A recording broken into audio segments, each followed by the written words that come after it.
As a child, did you ever harbor a dream so audacious it seemed almost impossible? This is the tale of a young orphan who dared to dream big. Envisioning himself amongst the basketball elite, a name whispered with reverence in the global arena. Years down the line, reality bites. He juggles a mundane job as a storekeeper with the demands of school. The weight of his dream pressing down on him as he grapples with the sheer enormity of the challenge. Undeterred, he dedicates himself to relentless practice, honing his skills in solitary sessions night after night until fate intervenes in the form of a talent scout who stumbles upon his raw talent. He's presented with a golden ticket, an invitation to a clandestine competition. Shrouded in secrecy, a crucible that will determine his destiny. A single event that could catapult him to the big leagues, or condemn him to obscurity.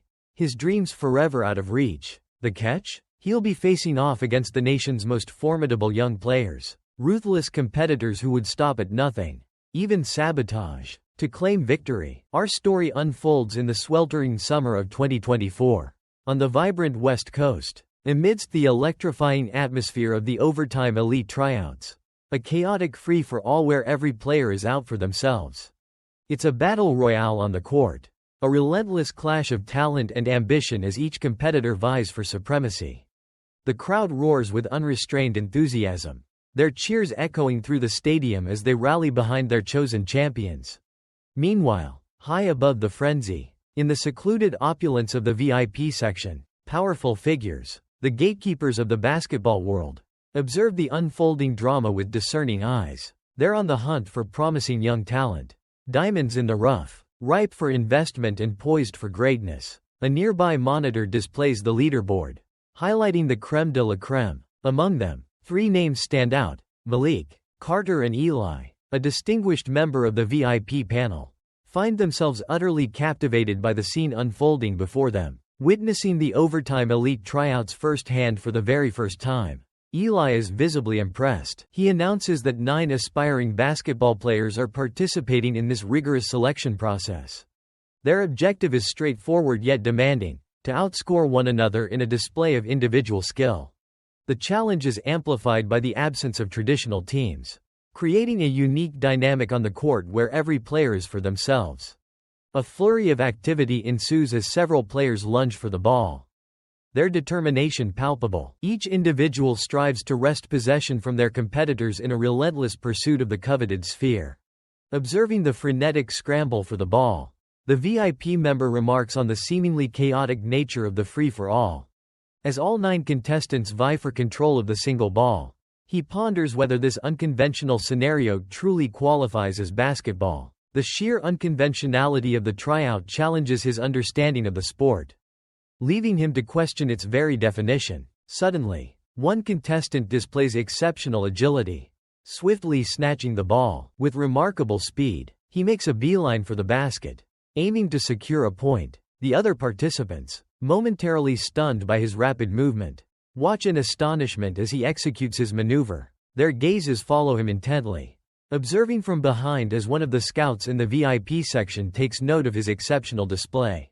Gray, a keen observer who has been meticulously analyzing the game, provides valuable insight to the investors, elucidating the stringent selection criteria of the Overtime Elite Academy. He emphasizes that the academy exclusively seeks out individuals with exceptional potential, handpicking them from a global pool of talent. These tryouts, he explains, serve as a crucial filtering process, identifying promising prospects from across the world. The purpose of this rigorous evaluation, he further elaborates, is to unearth raw talent. The goal is to discern whether any of these contestants possess the qualities that warrant serious consideration for a coveted spot within the academy.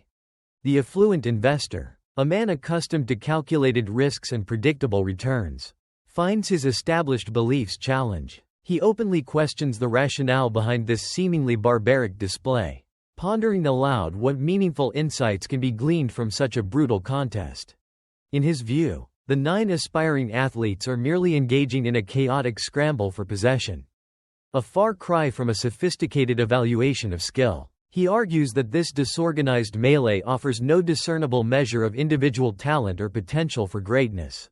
To counter this critique and illuminate the underlying strategy, Gray poses a seemingly simple yet profound question. He inquires, pointedly, how one can effectively cultivate the next generation of exceptional athletes, prodigies who surpass all who came before them. He challenges the investor to articulate a methodology for nurturing talent that transcends conventional approaches and fosters unparalleled excellence. Meanwhile, back on the court, the fierce competition rages on. The tenacious player who initially secured the ball continues to maintain his grip, defying all attempts to wrest it away. Despite the relentless pursuit and hounding pressure from his rivals, he remains undeterred. In the absence of a response from the bewildered investor, Gray elects to provide his own insightful answer. He asserts that the path to cultivating true innovation lies in a radical departure from established norms. He proposes a complete dismantling of conventional basketball wisdom, urging a reconstruction from the ground up, a rebuilding, he emphasizes, that discards preconceived limitations and embraces boundless potential. He posits that it is from the crucible of such chaos, from the dismantling of order, that a truly exceptional individual can emerge, a game-changer, a wildcard brimming with unforeseen capabilities and the potential to redefine the very nature of the game. Subtly correcting the investor's misperception, Gray points out the flawed assumption of only 9 participants. He reveals a crucial detail that eluded the investor's observation. There are, in fact, 10 players on the court, a nuance with significant implications, if he was even remotely aware of his surroundings. Meanwhile, back on the court, the ball handler effortlessly breezes past every defender in his wake, leaving them in the dust, and it's clear he has no intention of relinquishing his grip on the ball anytime soon. Strangely, he encounters a lone figure standing directly beneath the basket, seemingly oblivious to his approach. He pauses, perplexed, trying to decipher the newcomer's bizarre behavior. What could he possibly be doing? Just standing there, motionless, like a deer caught in headlights. Deciding to ignore the oddity, he attempts to blow past this new obstacle just as he had done with everyone else. But as he makes his move, the newcomer swiftly swipes the ball from his grasp with lightning-fast reflexes. Completely stunned, the new arrival questions his opponent's intentions, asking where he thinks he's going with that ball, and without hesitation, he sprints away, the stolen ball securely in his possession. To the bewildered ball handler's dismay, the new guy vanishes down the court with incredible speed, leaving a trail of crackling electrical sparks in his wake, a testament to his unbelievable velocity. He effortlessly outpaces the remaining players and charges towards the hoop, his mind set on scoring. He addresses his dumbfounded opponent, who's still reeling from the shock of losing the ball so easily, and remarks that he considers himself quite fortunate. To elaborate on his cryptic statement, he begins to explain that he's incredibly fortunate to be playing alongside such predictable and unremarkable competition. It makes him appear exceptionally talented, almost godlike. In comparison, the scout elaborates further to the VIP spectators, whose expressions now darken with displeasure at his candid assessment. He clarifies that every contestant has the option to play traditionally, adhering to established norms, if their ambition is simply to become just another player in the league. However, he emphasizes the crucial point: overtime elite exclusively seeks out and cultivates athletes possessing exceptional, unparalleled abilities. He elucidates that from a training ground teeming with unconventional talents and unpredictable players, they aspire to forge a legendary athlete, one who will revolutionize the game and redefine what the world perceives as greatness in basketball. His commentary abruptly ceases as he becomes captivated by a breathtaking display of skill unfolding on the court. The newcomer, having just gained possession of the ball, elevates towards the basket with an astonishing leap. Poised for a dunk, in a blink of an eye, he slams the ball through the hoop with tremendous force, leaving a shimmering trail of light in his wake. A testament to his incredible speed, the scene abruptly shifts to a different setting. A young boy named Omari sits before a vintage television set, completely absorbed in a basketball game. He muses that during childhood, society constantly bombards us with the message to dream big, to strive for the impossible, to reach for the stars. And so, as a wide-eyed child, full of ambition and naivete, he wholeheartedly embraced this mantra. He envisioned himself as a titan of the professional gaming world, a legend in the making, destined to dominate the pro league. Global recognition, fame, and fortune, The entire world would know his name and tremble before his skill. Years later, however, reality painted a far different picture. He found himself not on a grand stage, but behind the register of a humble candy store. His dreams reduced to a mundane existence. The bittersweet nostalgia of his childhood aspirations washed over him as he reminisced about simpler times. Disillusioned and jaded, he scoffed at the naive optimism of his youth. He mentally cursed those who had filled his head with lofty ideals of reaching for the stars, now deeming them nothing more than empty platitudes. Lost in his bitter reflections, while absent-mindedly picking his nose, a young customer, a mere child himself, approached the counter. The boy innocently inquired about the price of a particular candy bar, his eyes sparkling with anticipation. $2, Omar mumbled, his voice flat and devoid of enthusiasm. The child's eyes widened in astonishment, a gasp escaping his lips at the seemingly exorbitant price. Indignant, the kid let out a defiant, "Screw you," declaring that the candy bar wasn't even worth a single dollar, and bolted towards the exit, the coveted candy clutched in his hand. Enraged, Omar scrambled over the counter, his lethargy momentarily forgotten, determined to apprehend the young thief. "Where do you think you're going with that?" he roared,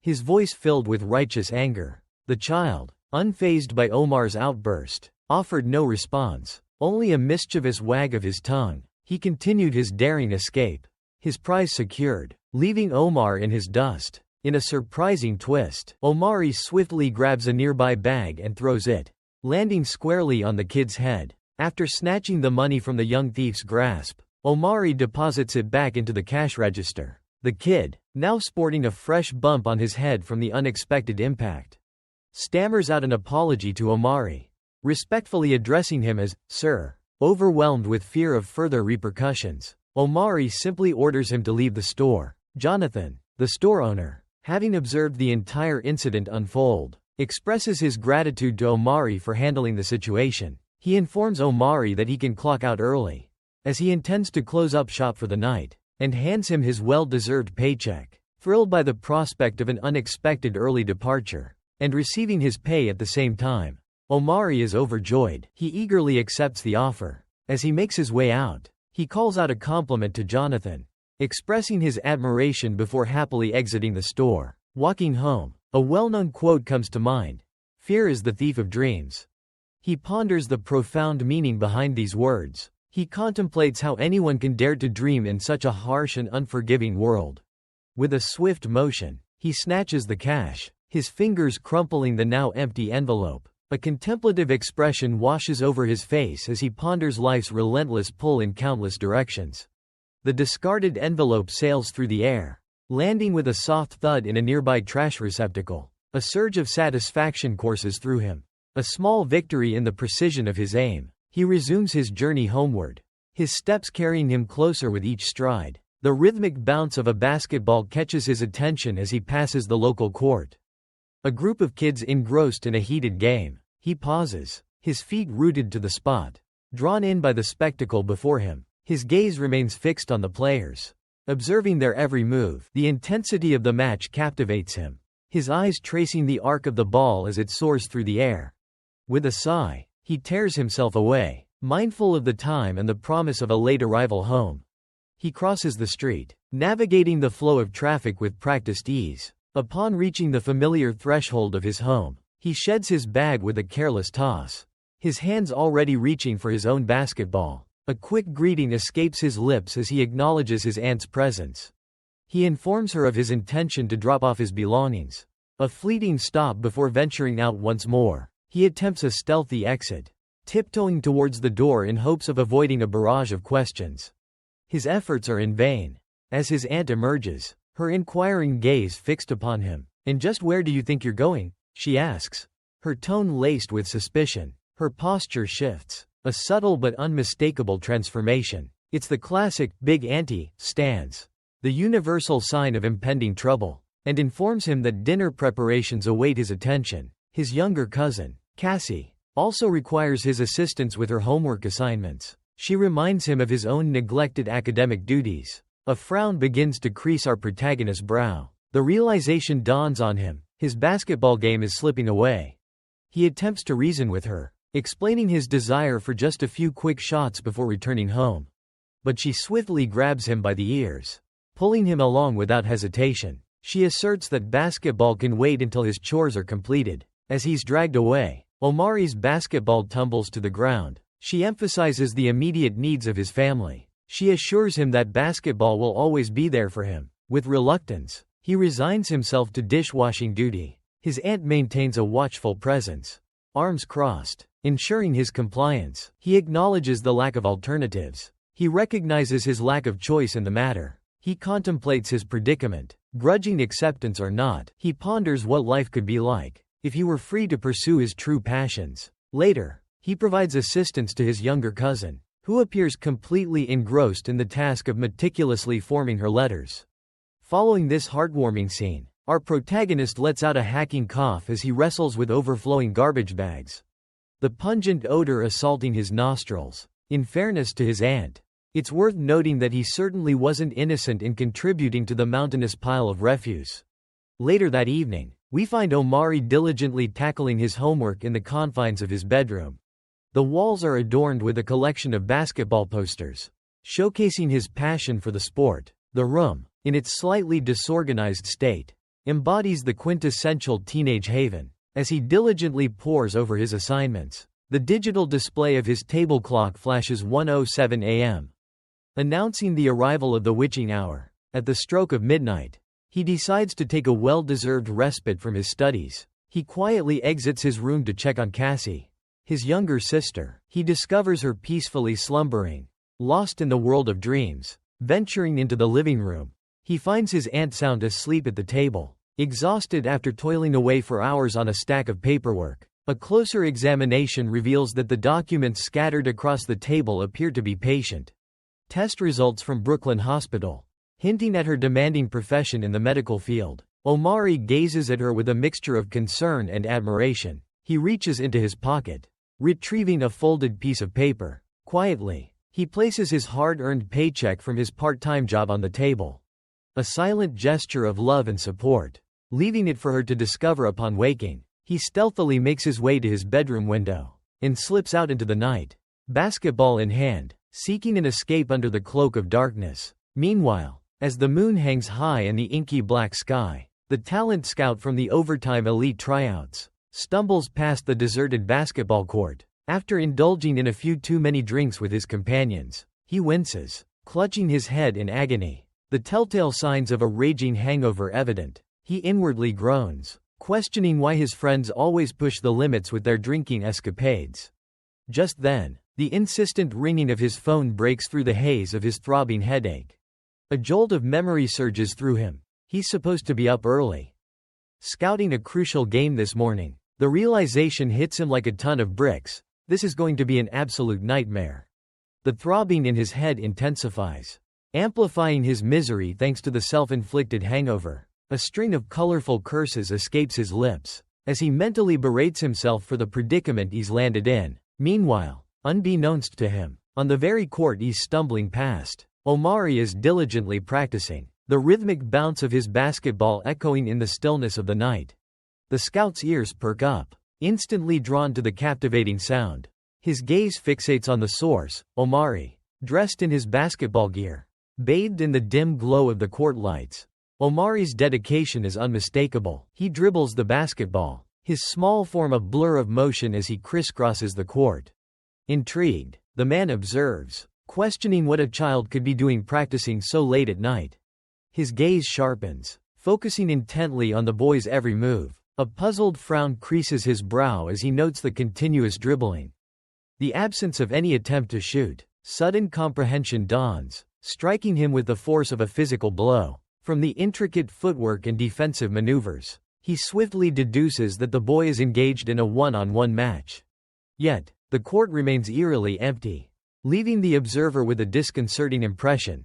The boy seems to be facing an invisible adversary. Is he competing against a phantom opponent, a figment of his imagination, or perhaps even a spectral presence? Completely absorbed in the imaginary game, Omari remains oblivious to the scrutinizing eyes upon him. His focus remains solely on the ball, his hands expertly guiding its rhythmic bounce. With unwavering determination, He strives for victory against his unseen competitor. Suddenly, the boy's eyes lock onto a point in the air. As if meeting the gaze of his imaginary rival, he begins a calculated advance towards the basket. Each step deliberate and measured. With lightning reflexes, he executes a defensive maneuver, thwarting his opponent's attempt to steal the ball. Seizing a fleeting opportunity to score, a sly grin spreads across his face, but the man, still observing from the shadows, can only shake his head, convinced that the boy must be delusional. As Omari continues to dominate the court, effortlessly schooling his imaginary opponent, the scout's curiosity is piqued. He ponders, what kind of young athlete ventures out to the basketball court at this late hour? Engrossed in a solitary game against themselves? He questions the boy's need to conjure up phantom rivals, but his train of thought is abruptly derailed by Omari's mesmerizing footwork. A realization dawns upon him. This extraordinary talent might be the missing piece they've been desperately searching for. As he witnesses Omari execute a flawless slam dunk, he becomes convinced that this exceptional individual is the game changer, the unexpected ace they need. A knowing smile spreads across Grace's face. He concludes that this seemingly fruitless scouting expedition might have yielded an unexpected treasure. Perhaps fate has intervened, guiding him to this prodigious talent. As Omari gracefully lands back on his feet, suddenly, a faint noise breaks the silence, alerting Omari to another presence nearby. Startled, he scans the surroundings beyond the court, his gaze fixed on the spot where the scout is concealed. However, he finds nothing but the rustling leaves dancing in the wind. As the days turn into weeks, Omari grows increasingly disillusioned and weary of the monotonous routine of his life. At work, he scowls at the sound of eager children, their excited chatter filling the air as they clamor for candy and other treats.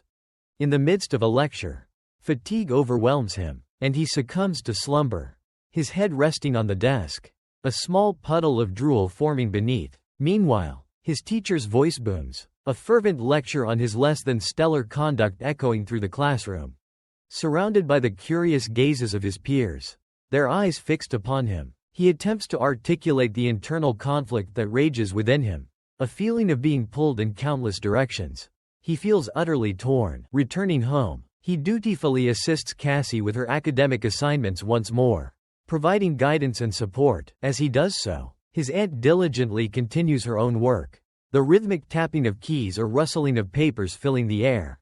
He reminds himself that abandoning his established routines is not an option. He can't afford to let anything slip. Each task, each commitment, holds a sense of profound importance, a feeling of necessity that he cannot ignore, even if a part of him yearns for respite. As the clock strikes 12, he resumes his solitary competition, facing off against 4 formidable, though imaginary, adversaries. He engages in a silent battle against phantom foes. These spectral opponents are relentlessly determined to impede his progress, forming an impenetrable barrier. Tonight, however, their demeanor has shifted. They exude an aura of impatience, as if weary of his persistent challenges. Their spectral forms seem to radiate frustration. It's as though they have dedicated themselves to rigorous training, preparing to unequivocally assert their dominance and finally put him in his place. From a distance, a watchful figure observes, a scout. He appears to have recently concluded a clandestine meeting, perhaps with fellow scouts or associates. The air around him suggests secrets and hushed conversations. His gaze is fixed on Omari as he engages in his nocturnal practice, his every move scrutinized. Meanwhile, Omari skillfully maneuvers the ball. Dribbling with practiced ease, he dances with the ball, a symphony of motion in the quiet night. The first of his ghostly adversaries to confront him is met with a perplexing question. Puzzled by their unusually aggressive demeanor this evening, a departure from their usual routine, Omari inquires, why the sudden change in intensity? He directs his query to the remaining 3 spectral figures, seeking an explanation for their heightened aggression. He seeks answers in the silent realm of his imagination. If his imaginary opponents are attempting to thwart his drive to the basket, he cleverly decides to play along with their phantom defense, and audaciously declares he'll shoot from his current position. As he launches the ball towards the hoop, the figments of his imagination surge forward in a desperate attempt to block his shot, determined to prevent him from achieving victory in this solitary nighttime match. The ball arcs across the court, heading towards its target. Contrary to our protagonist's expectations, it clangs off the iron rim and rebounds. Omari is taken aback by the miss, but his astonishment grows when an unexpected individual snags the ball out of midair. The mysterious stranger is revealed to be Gray, who discloses that he's been observing Omari's unique practice sessions for a week. He remarks that he's never encountered someone who exclusively competes against their own imagination. With a sly grin, Gray suggests that someone with Omari's singular approach might be unfamiliar with the concept of teamwork. Gray declares Omari to be unconventional, which he finds intriguing. Before tossing the ball back, Omari inquires about the meaning behind Gray's cryptic comment about his unusual nature. Considering he's the one who just confessed to secretly observing a young player for a week, the scout, clearly taken aback by this revelation, tries to clarify, saying he didn't mean it in a creepy way. He suggests it might be time for Omari to face a real opponent, to understand true competition, and challenges him to a game. Omari appears less than enthusiastic, but reluctantly accepts the challenge. Before they start, the scout reminds Gray that he needs to change into suitable attire. Specifically, comfortable basketball clothing. Gray simply smiles, offers a sly piece of advice, and tells him to worry about his own game. Gray then proposes raising the stakes, and dramatically opens his briefcase. He offers Omari a wager. If he can score against him, he'll win $10. He then reveals the briefcase's contents, a hefty stack of cash. The sheer amount of money seems to practically glow in Omari's eyes, causing him to stumble back in disbelief. Questioning its authenticity, he's completely mesmerized by the sight of the cash. He rationalizes that such a substantial sum would significantly alleviate his family's financial burdens. As Gray secures the briefcase, Omari contemplates the audacity of this stranger. A sly grin spreads across his face as he muses to himself, "This guy must be some high roller to casually toss around 10 grand like it's nothing." This newfound realization fuels a desire within him to defeat the man. Omari enthusiastically accepts the challenge, reminding the scout that the proposition originated from him. He confidently warns Gray not to harbor any resentment when he inevitably relieves him of his money. Gray simply offers a smile and dismisses him as a brat. Omari lets out a soft chuckle and declares it's game time, a mischievous glint in his eyes. Thus, under the cloak of midnight, these two engage in a high-stakes contest, vying for a $10 prize at the Brooklyn Public Courts in the heart of New York City. As Omari dribbles the basketball, Gray remains motionless, making no attempt to steal the ball. Our protagonist questions the authenticity of his opponent, perplexed by his passive stance and apparent lack of seriousness. Meanwhile, Gray intently observes Omari, attempting to anticipate his every move. Omari generously concedes, deciding it's perfectly alright if the other player wants to simply observe and allow him to claim the prize money.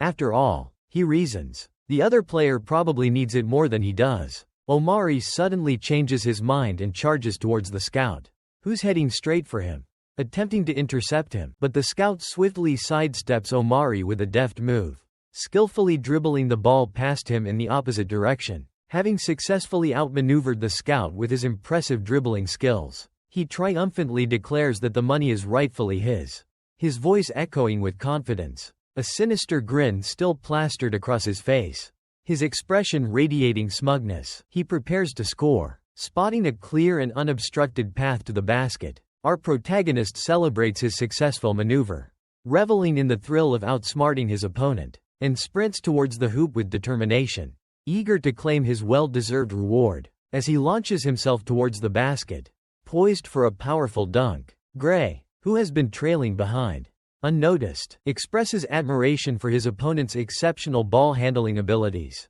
But in a flash, Gray materializes behind him and with a sudden strike, sends the ball careening against the backboard. The ball ricochets off the rigid surface and bounces back, defying the dunk attempt. Omari watches in stunned silence, his hopes of an easy score dashed. With a hint of sarcasm in his voice, Gray taunts Omari, questioning his overconfidence, especially for someone who claims to communicate with spirits. Both players land back on the court, the tension between them thick with unspoken rivalry. Omari's jaw dropped. What an incredible block, he thought. Stunned, he watched Gray dribble the ball, effortlessly gliding down the court. The distance seemed to evaporate in seconds. Omari's mind raced. How could anyone move that fast? How did he close the gap so quickly? He was past me, I swear, Omari muttered to himself, replaying the moment in his head. I could have sworn I had him beat. How did he recover and block my shot? The disbelief was palpable. How was such a block even possible? Who is this guy? Omari wondered, a mixture of awe and frustration building within him. That speed, that agility, it was almost superhuman. Before Omari could process what had just happened, before he could even catch his breath, Gray turned back, a sly grin spreading across his face. You watching, Omari? He asked, his voice laced with playful challenge. Before Omari could muster a response, Gray announced, I'm coming, and exploded towards him. A blur of motion across the court. He blew past Omari with blinding speed, leaving him in the dust. Whoa! Omari exclaimed, completely taken aback. The look on Gray's face was one of pure determination. This wasn't a game anymore, Gray was playing for keeps. Irritation flickered in Omari's eyes. Not this time, he vowed silently. He won't catch me off guard again. This time, Omari would be ready. Omari explodes with speed, closing the gap between them in a flash. He pulls up alongside the scout, matching him stride for stride. He declares that this time, getting past him won't be so easy. Omari's sudden intensity catches Gray completely off guard. Gray acknowledges Omari's impressive reflexes, but in a smooth move. He bounces the ball behind his back, transferring it to his other hand. The unexpected maneuver leaves Omari momentarily disoriented. As Omari struggles to track the ball's movement, Gray swiftly cuts behind him, driving towards the basket with the ball. He taunts Omari, saying his reactions might be decent, but they simply aren't up to par. A look of dread washes over Omari as Gray nears the hoop. He knows Gray is about to score. The realization hits him hard. Gray elevates gracefully towards the basket, launching himself into the air. He seems to hang suspended in midair for what feels like an eternity. Before Omari can react, Gray unleashes a powerful shot, sending the ball hurtling through the net. The force of the dunk practically shakes the entire hoop. Omari stands there, defeated, watching the ball swish through the net, frustration evident on his face. Gray lands softly back on the court, the picture of effortless grace. He casually remarks to Omari that his previous drive wasn't half bad. He elaborates, explaining that Omari's spin move cleverly shielded the ball, making it difficult to reach. This, he continues, presented him with two challenging options in that split second. The first option was to attempt a recovery, a risky maneuver. He would have to swiftly position himself between Omari and the basket. A formidable task, a move, he implies, with a low probability of success. Not a good option at all. Alternatively, his second option was to capitalize on the momentary vulnerability that would arise after Omari passed him. To exploit the opening he would create, Gray offers a knowing smirk, his expression conveying a silent message. He playfully suggests that Omari already knows which option he ultimately selected. It's more than obvious. Tossing the ball back to Omari, he raises the stakes. He proposes doubling the wager. Now that he's had a taste of Omari's skills, now that the game is afoot, he's aware of the challenge Omari presents. He declares, so let's make things more interesting. He lays out the new terms. If Omari manages to score against him this time, he'll hand over a staggering $20. A wave of anger washes over Omari, his composure shattered. He's incensed that Gray would so flippantly gamble such a large sum on a single shot. He accuses Gray, demanding to know if he's being mocked. If this is all a joke, Gray simply smiles, unfazed by Omari's outburst. A calm, almost predatory smile. He questions where Omari's earlier bravado has vanished to. He reminds Omari of his confident boast just moments ago. This is going to be easy money. He throws Omari's words back at him, still fuming. Omari carefully assesses the situation. He recognizes that while his opponent seems to present numerous vulnerabilities, actually engaging in a match reveals those apparent weaknesses are deceptive. It dawns on him, this man is unlike any player he's ever encountered. A true anomaly in the game. Victory will require more than just a simple, straightforward approach. He needs a new strategy. Gray simply stares back, stifling a yawn. As Omari contemplates his next move, the potential prize money floods back into his thoughts. He reminds himself that a single successful shot will secure a life-changing sum. He imagines his aunt's reaction to such a windfall, a chance for her to finally take a break from her tireless work. Gray observes him intently, a subtle smile playing on his lips. The gravity of the decision settles upon Omari. He further ponders the invaluable experience of facing such a formidable opponent, the opportunity to test his abilities against a true master of the game. A mischievous grin spreads across his face as he finally reaches a decision. A surge of adrenaline courses through him, and he thinks to himself, "This is going to be exhilarating." Gray, growing impatient with the delay, remarks, "You're a strange one, you know that?" He urges him to stop stalling. "Enough with the games. Let's get this show on the road." Omari wastes no time and agrees.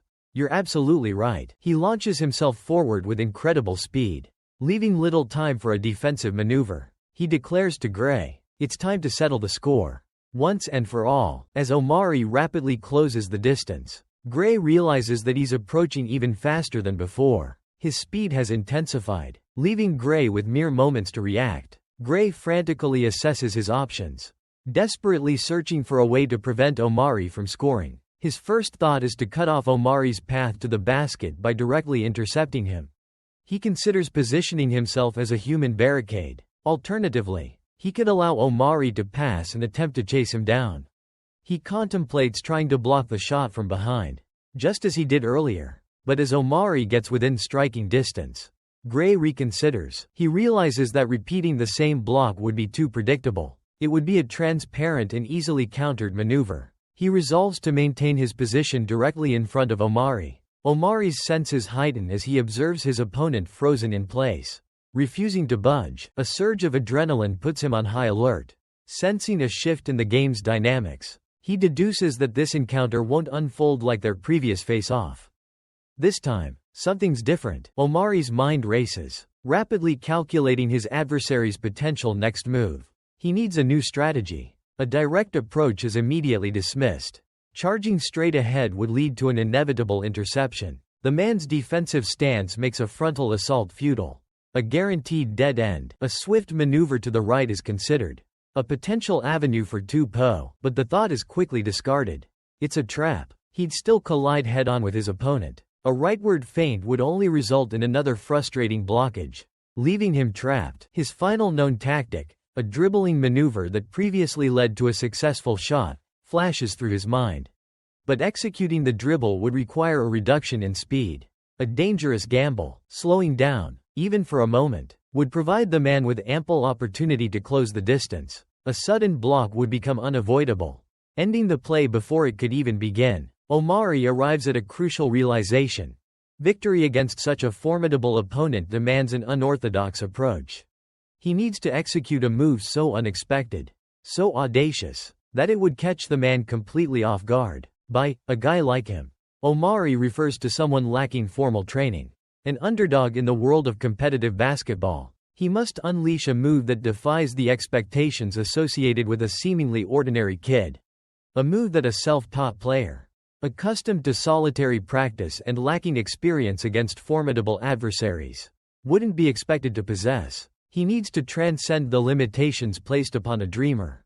Shattering preconceived notions, Omari must go beyond the outward display of confidence and tap into a hidden reservoir of skill and ingenuity. But acknowledges his current lack of experience to compete at the professional level.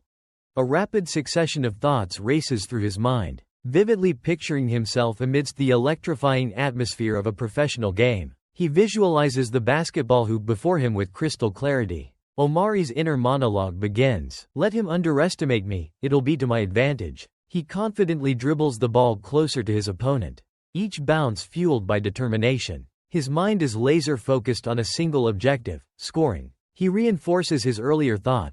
This underestimation will be his secret weapon. It'll play right into his hands. A burning intensity ignites in his eyes as he accelerates towards the basket. Directly confronting Gray, a new thought emerges. He's trying to shut down every possible avenue to the hoop. With a flash of ingenuity, he shoots the ball directly between Gray's legs. His inner voice echoes, "If he thinks closing off all the obvious routes is smart, I'll just create my own path." The ball sails cleanly through Gray's legs, bouncing behind him. Gray is momentarily stunned, completely caught off guard by the unexpected move. Completely caught off guard, Gray is left stunned, unable to react before Omari bursts past him. A blur of motion, with lightning-fast reflexes, Omari snatches the ball, which had slipped between Gray's legs, leaving him in the dust. A triumphant grin spreads across Omari's face. The thrill of the game surges through him, eclipsing even the allure of the prize money. It's no longer about the wager. He dribbles closer to the basket, Gray hot on his heels. Desperation etched on his face as he tries to catch up. The true source of his exhilaration dawns on Omari. It's the sheer joy of facing a worthy adversary, a competitor who can push him to his limits. He'd almost forgotten this feeling. He revels in the electrifying atmosphere, the adrenaline coursing through his veins. Ignited by the intense competition, a surge of pure adrenaline propels him upwards. Omari launches himself into the air, poised to unleash a powerful dunk. The ball held high above his head. A roar of pure excitement escapes his lips as he soars towards the hoop. This, he realizes, is the essence of basketball. The feeling he craves every time he steps onto the court. This is what it should feel like. With a resounding slam, Omari sends the ball crashing through the net. He watches with satisfaction as it swishes through the hoop and drops to the ground. The atmosphere crackles with energy. Omari is completely immersed in the moment, experiencing pure basketball bliss. Gray can only stare in stunned silence, witnessing the spectacular dunk, the realization hitting him hard. This kid has truly outplayed him. The ball bounces away after hitting the ground. As Omari retrieves it, Gray acknowledges his opponent's superior skill, offering a grudging compliment, and expresses his astonishment, admitting he never suspected Omari possessed such exceptional dribbling prowess. He probes Omari's decision-making, questioning why he opted for such a daring maneuver. Referring to the risky between-the-legs pass, he points out the potential for failure, emphasizing the gamble Omari took. Omari, eyes fixed on the ball, calmly responds, explaining that he mentally rehearsed every possible scenario, and in each one, he emerged victorious. He concludes that this realization led him to a singular path to victory. The key to success, he asserts, lay in executing an unpredictable move, one that would catch both of them off guard. Gray stares back, stunned into silence, grappling with the unexpected brilliance of Omari's play. It was astonishing how a young boy like him could devise such brilliant game tactics. Within mere seconds, a sly grin spread across Gray's face. He swiftly addressed the matter of the payment. Presenting the briefcase, he assured Omari he would receive his money. As promised, Gray revealed that the briefcase held only $10. However, he would retrieve the remaining amount from his car. Omari sat mesmerized, practically drooling over the briefcase like an infant with a newfound toy. He pondered the kind of individual who casually carried such a large sum of money.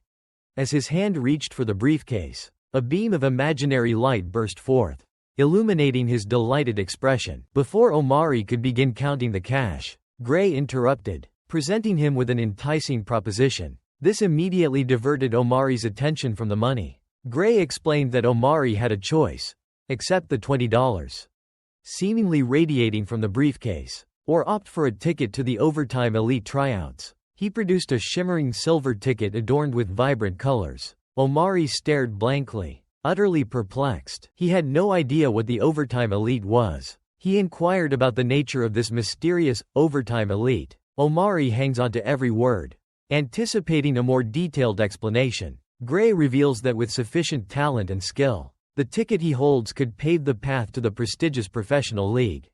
Omari's eyes widen with excitement as he hears the two words that ignite his deepest aspirations. Pro leagues. Gray observes him with an impassive expression, inquiring about his choice. He poses the ultimate question: will Omari choose the immediate gratification of $20 or pursue his lifelong dream?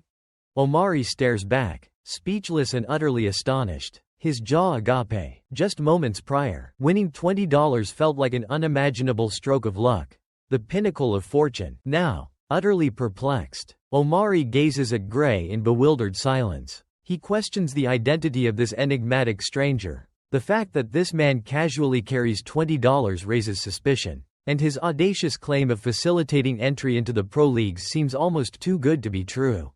Omari's imagination runs wild, conjuring up vivid visions. He envisions himself amidst the roaring crowd of a massive basketball arena. He grapples with the uncertainty. Could this be a genuine opportunity or a cunning deception? Is this man a legitimate mentor or a con artist seeking to exploit his newfound wealth? Lost in contemplation, Gray's voice breaks through Omari's internal struggle. He offers Omari a crucial point to ponder before making this life-altering decision. He clarifies that this isn't a guaranteed pathway to the professional leagues, tempering Omari's expectations. As Omari likely already suspected, it's not a direct ticket to stardom. Instead, it represents a valuable opportunity, a potential springboard to launch him into the pro leagues. Omari listens intently, absorbing every word, weighing the proposition in his mind. Is this chance worth sacrificing a $20 contract? Gray continues, emphasizing that the ultimate decision rests with Omari. The opportunity is his to seize or decline. The responsibility for the outcome lies solely with him. Gray won't bear any blame. He absolves himself of any responsibility for Omari's future success or failure. He explains his role as a scout, tasked with identifying the most promising young talents in the world of basketball. His purpose is to nurture their potential and help them reach their full potential. Upon hearing the word scout, Omari responds with a sarcastic quip, questioning if Gray represents a college team. If that's the case, Omari implies, then Gray's claims of facilitating entry into the professional leagues are nothing but empty boasts.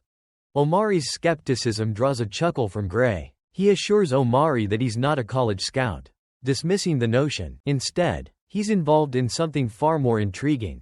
He hints, with a sly grin spreading across his face. He reveals that he scouts for the Overtime Elite program. To elaborate, Gray begins to explain that each year, professional basketball is a multi-billion-dollar industry. With vast sums of money circulating within the sport, this revenue stream flows in through various avenues, most notably the players themselves, but also through lucrative advertising deals, revenue generated from live events, and substantial investments from stakeholders. This is just a glimpse into the financial landscape of the sport. He then poses a question to Omari, inquiring about his perspective on the origins of the basketball legends he's come to admire and idolize. How did they achieve such greatness? Gray introduces a thought-provoking concept, a clandestine society, a hidden world within the world of basketball. He paints a picture of an exclusive fraternity comprised of the globe's most affluent and influential individuals, all united by their shared passion for basketball. These enthusiasts convene in secrecy, orchestrating a private league where the world's most promising young talents compete fiercely. Their stars on the rise. Gray acknowledges Omari's likely skepticism, anticipating that he might think he's lost his mind. However, he insists on the veracity of his claims, asserting that this hidden league is not a figment of his imagination. He reveals the existence of a clandestine basketball underworld, operating beyond the public eye. This covert operation serves as a feeder system for the professional leagues, continuously replenishing their ranks with exceptional individuals who demonstrate extraordinary potential. This veiled world, he explains, is known as Overtime Elite. He elaborates further, revealing that Overtime Elite provides a unique platform for the most powerful figures in basketball management to strategically invest in burgeoning talent, identifying future stars early on and capitalizing on their potential for substantial financial gain. This extraordinary opportunity also paves the way for athletes with exceptional promise to achieve their dreams, offering a clear path to professional success, to truly excel and demonstrate their skills before the discerning eyes of professional basketball scouts and executives.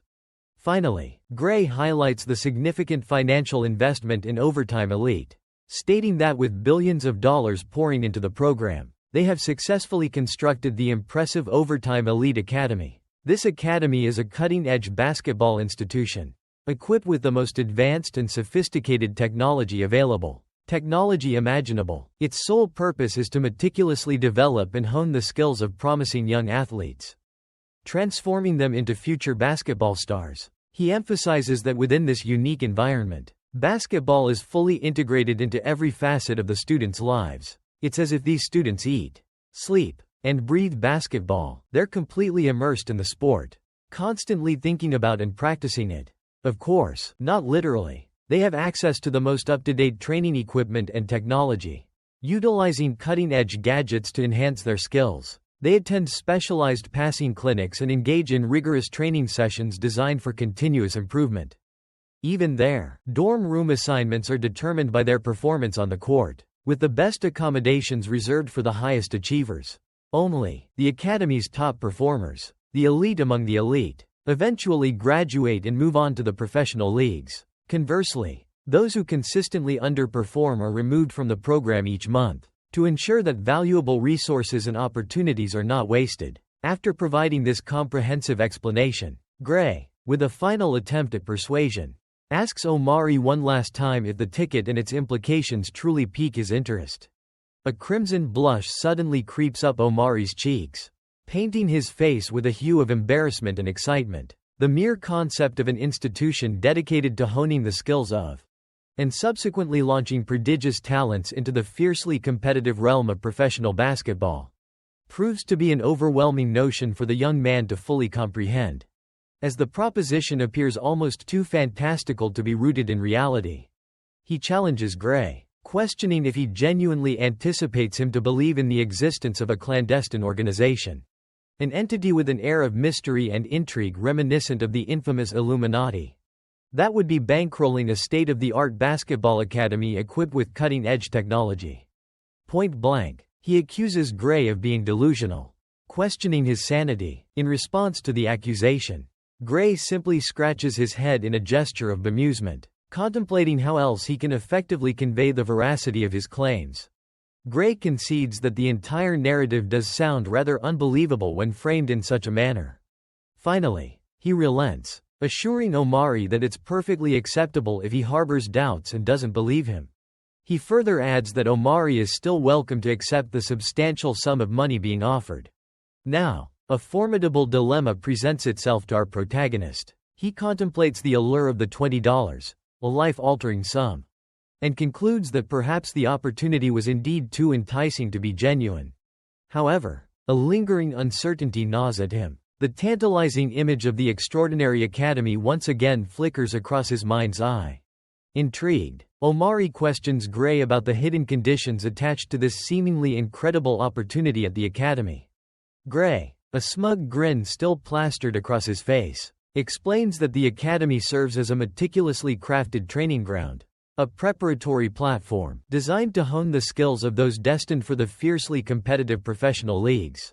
He emphasizes that mere opportunity is meaningless without adequate preparation, underscoring the academy's crucial role. He then flashes the golden ticket once more, and reveals to Omari that this ticket grants him exclusive access to the highly selective tryouts, the gateway to the prestigious academy. Gray reiterates that the final decision lies beyond his influence, that Omari's success in navigating the rigorous overtime elite tryouts rests solely upon his own abilities.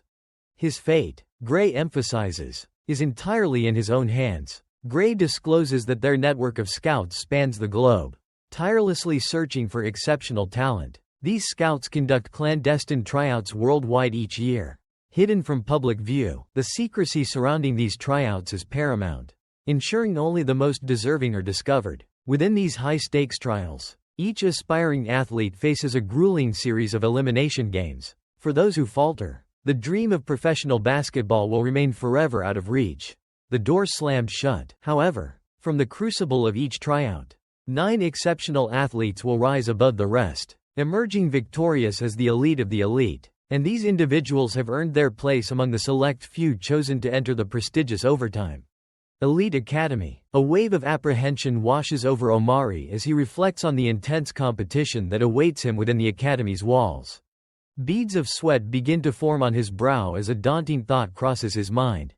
The most unnerving aspect of this whole ordeal is that these aspiring athletes likely endured the same grueling trial he just faced, and emerged victorious, implying their skills are nothing short of exceptional.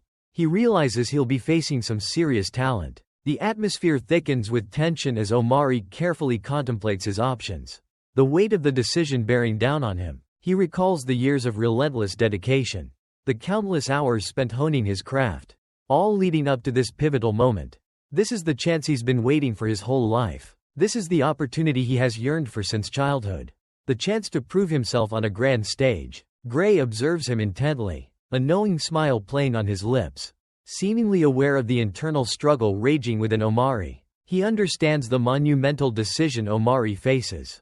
Recognizing the internal battle waging within his young friend's heart, lost in contemplation, Omari reminds himself that the pursuit of a professional basketball career has been his lifelong ambition, a dream nurtured since his earliest days, ever since he was a small child, dribbling a ball almost bigger than himself. This has been his goal. He questions his own hesitation, bewildered by the uncertainty that grips him now that his dream is within reach. Why is he second-guessing himself now? This is the moment he's been working towards. The culmination of years of sacrifice and unwavering determination. Sensing Omari's internal conflict, Gray breaks the silence. Offering words of reassurance, he acknowledges the natural fear that accompanies such a life-altering opportunity. Validating Omari's apprehension, it's understandable to be intimidated by such a huge decision. Acknowledging the inherent risks involved, Gray emphasizes that this proposition isn't suitable for everyone. He gestures towards the briefcase, a silent reminder of the alternative. Reiterating the option, Gray clarifies that Omari can still choose the financial security the money offers. He acknowledges that taking the money is understandable if Omari is in dire financial straits. However, he probes deeper, asking Omari to consider his own self-belief. Does he truly have faith in his potential? He challenges Omari to envision his future, to see himself thriving as a professional basketball player. If that vision is clear, Gray argues, the decision should be incredibly obvious. Omari's eyes widen in sudden comprehension. He starts to speak, the realization of Gray's underlying message dawning upon him. Declining the lottery ticket would be a tacit admission of self-doubt. It would signify a lack of faith in his own capabilities. Gray reassures him that choosing the money isn't inherently wrong, but he underscores the potential value of the ticket, suggesting it could be a gateway to something far more significant than a mere $20. Cutting to the chase, Gray lays bare the crux of the matter. He poses the pivotal question that hangs heavy in the air between them. Gray reveals that the true dilemma isn't about wanting the ticket itself. It's about Omari's belief in his own potential, his capacity for greatness. Omari stands frozen, grappling with the weight of the decision, caught between two compelling choices. He faces a classic dilemma. Fast-forwarding through the suspense, a daring Omari is spotted scaling the ladder outside his bedroom window, attempting a stealthy re-entry into the house, hoping to avoid detection by his watchful auntie. Successfully reaching the iron railing, he carefully pulls the briefcase along with him. With deliberate slowness, he inches the window upward, maintaining a firm grip on the precious briefcase. It seems our young protagonist has opted for the prudent course of action. He clutches the briefcase with an intensity that suggests his very life hinges upon it. Losing such a remarkable prize is an unthinkable outcome. The guilt of such a loss would be an unbearable burden to carry. In the meantime, Gray is engaged in a serious discussion with fellow scouts during a formal board meeting. The inquisitive scouts inquire about his progress in meeting the required quota for identifying promising candidates eligible to participate in the upcoming tryouts. A knowing smile spreads across Gray's face. He explains that discovering talent worthy of the tryouts is a challenging endeavor, but he has nonetheless managed to unearth a select few. Observing the self-satisfied expression on Gray's face, the man remarks on its unusual appearance, a sudden realization dawning upon him, hinting at a significant discovery. The man inquires whether Gray's smile is a result of the thought currently occupying his mind. Gray instantly understands the subject of the man's question. Recognizing the implication immediately, a grin spreads across Gray's face, confirming the man's suspicion and validating his inquiry. He states directly and without hesitation that one particular prospect he discovered possesses the qualities of a true game changer, a genuine wildcard. This, he emphasizes, aligns perfectly with the specific criteria they had previously established as necessary. During the overtime elite tryout process, Gray elaborates further, explaining that the ultimate decision regarding whether this particular athlete capitalizes on this opportunity rests solely with the individual once they are at the training facility.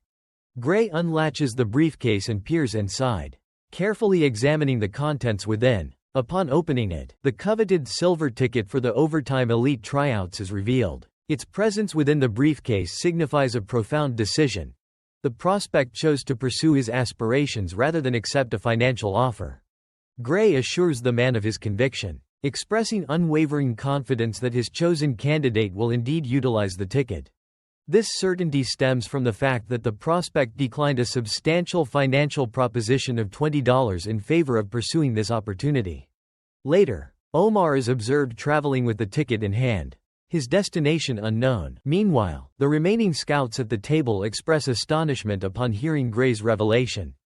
Taken aback by the unexpected news, a woman's voice bursts out in disbelief, demanding to know if he truly offered a mere high school student a staggering sum of $20. She incredulously questions his sanity, asking if he's completely lost his mind. Another man, his face impassive, flatly states that reckless actions don't always guarantee successful outcomes. Insanity doesn't equate to results.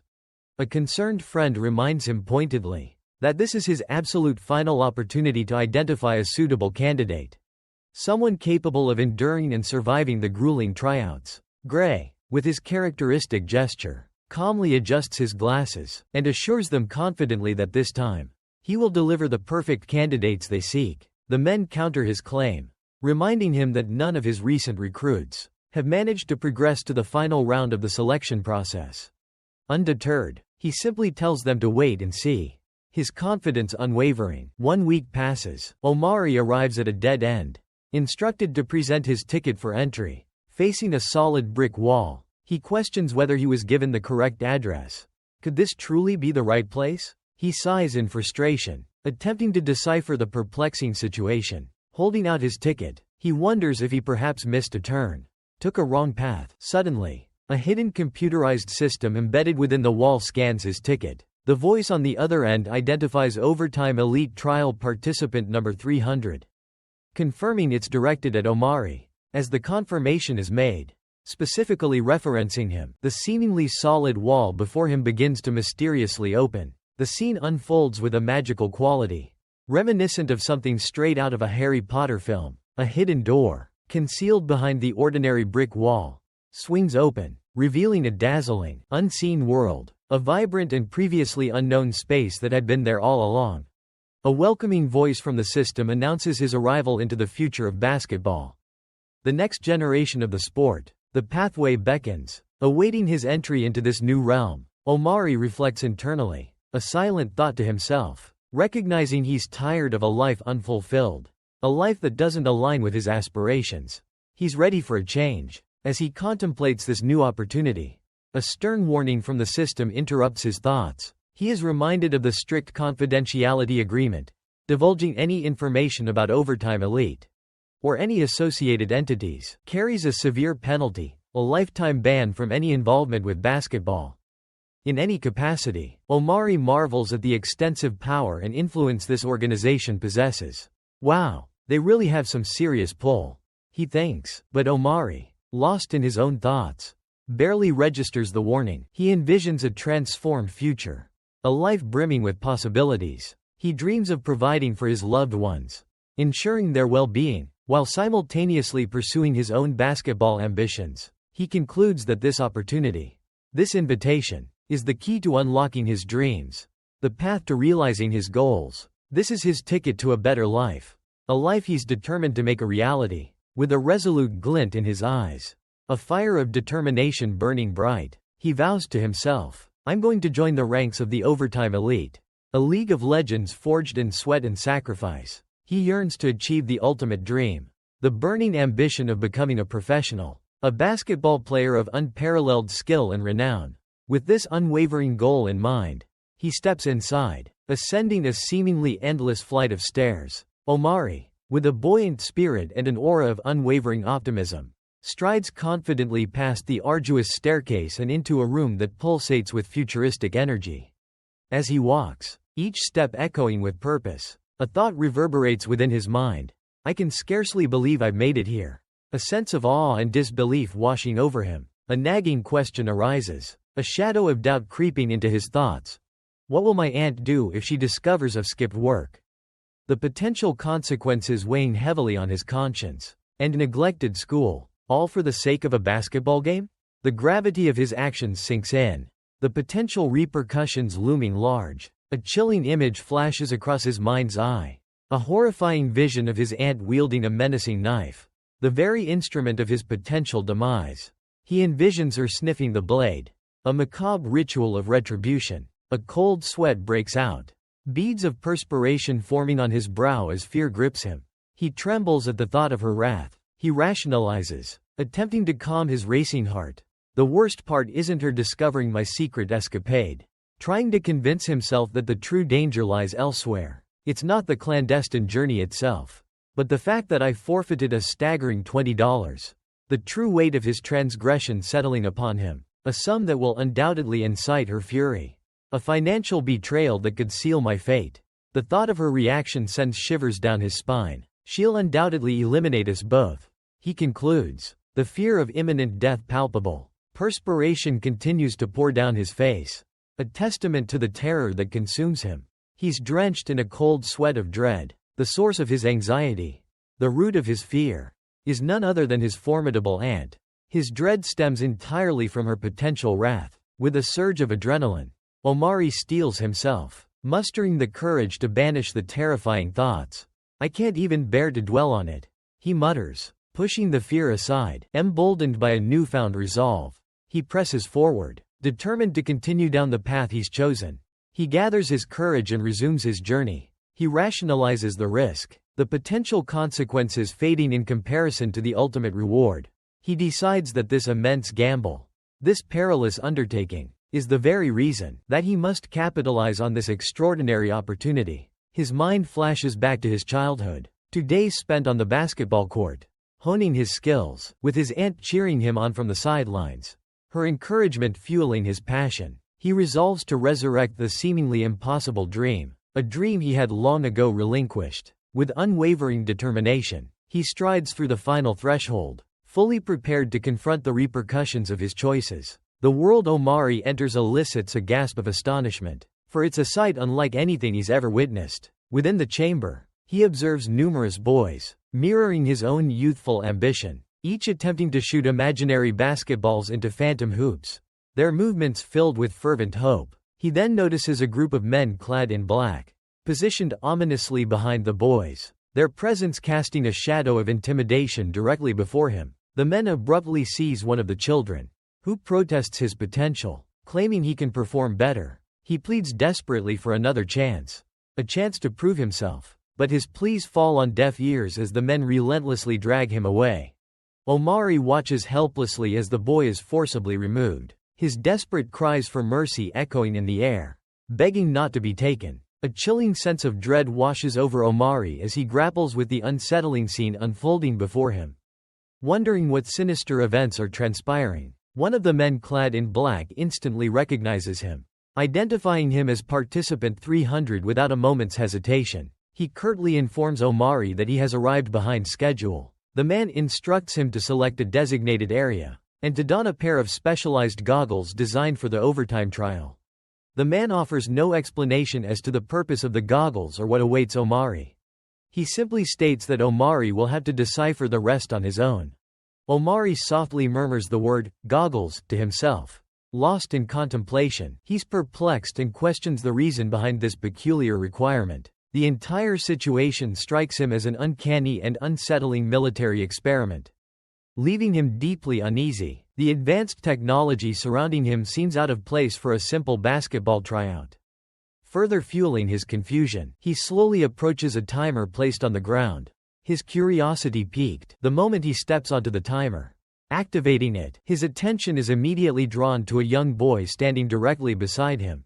The boy is energetically jumping up and down, brimming with anticipation. Omari observes in awe as the kid flawlessly executes a jump, seamlessly transitioning into a perfect throwing stance. Completely captivated by the boy's skill, Omari watches intently, his gaze fixed on every movement. He notices the boy's unwavering concentration, his focus solely directed on the task of throwing the balls with precision.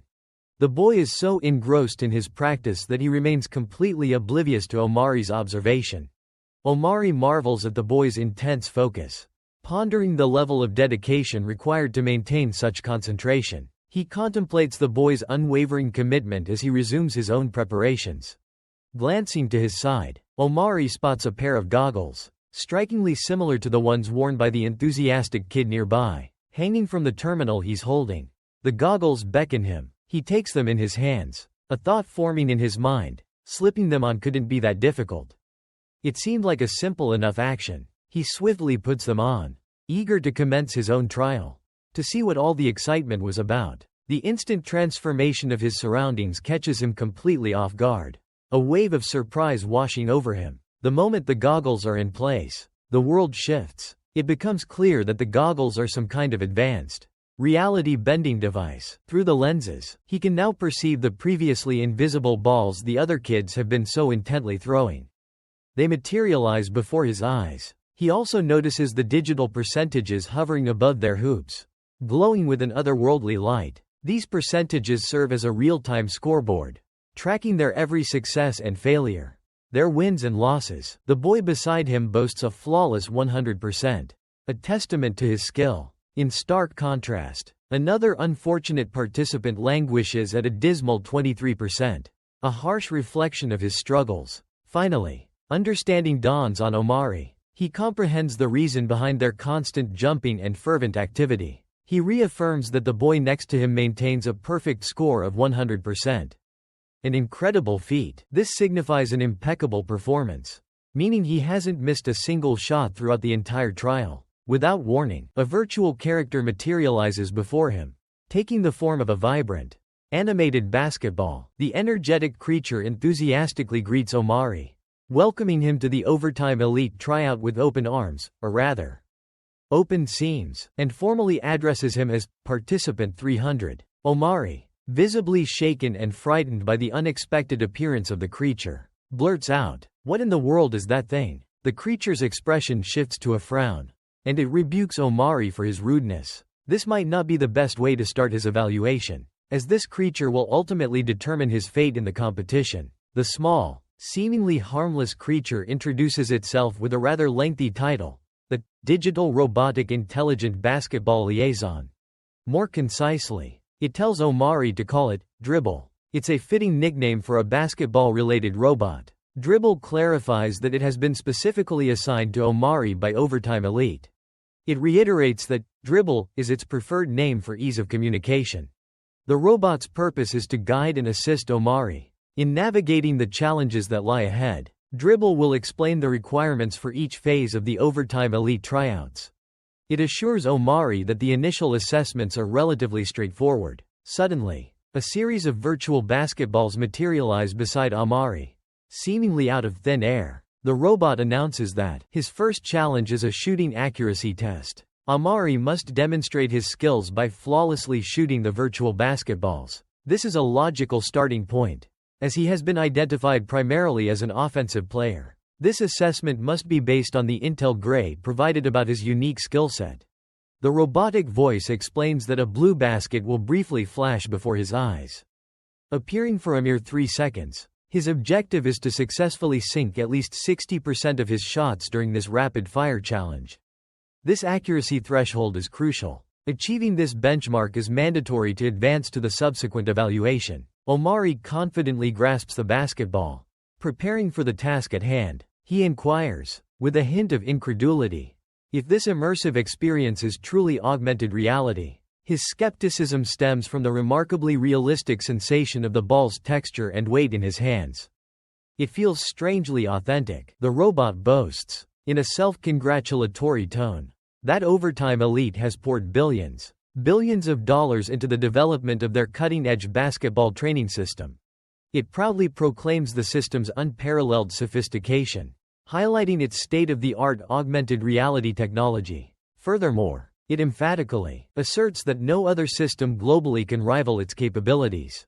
It's in a league of its own. Dribble, ever pragmatic, cuts to the heart of the matter. He pointedly asks Omari if he's prepared to commence his 10-minute shooting trial, his tone mirroring that of a demanding high school coach. The familiar tone evokes a sense of déjà vu, reminding Omari of past pressures. Tension mounts within Omari once more as the pressure intensifies. He begins mentally strategizing, calculating the dynamics of the impending challenge. He quickly determines that a 10-minute time frame, coupled with targets materializing every 3 seconds, presents several significant implications. Firstly, he deduces that he'll potentially be launching approximately 200 shots throughout the trial.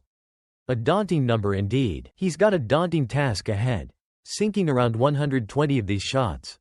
That's the ticket to the next round of this high-stakes competition.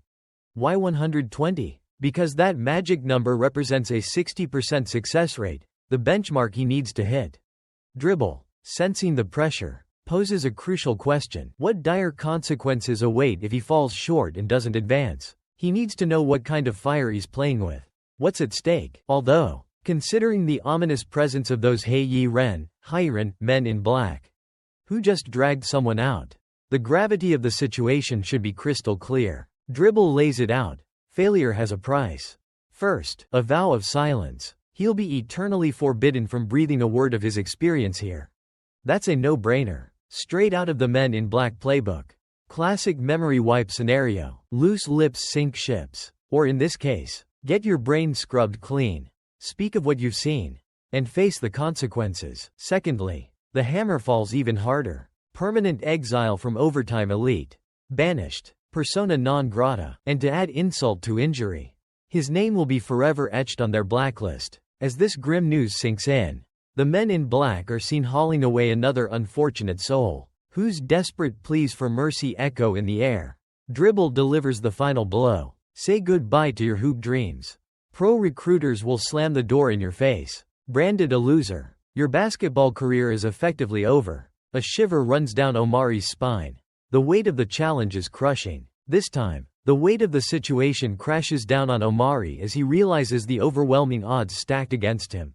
Dribble, ever the cheerful companion, nonchalantly adds that a loss in this single game represents a devastating blow, equivalent to kissing his cherished dream of professional basketball goodbye forever.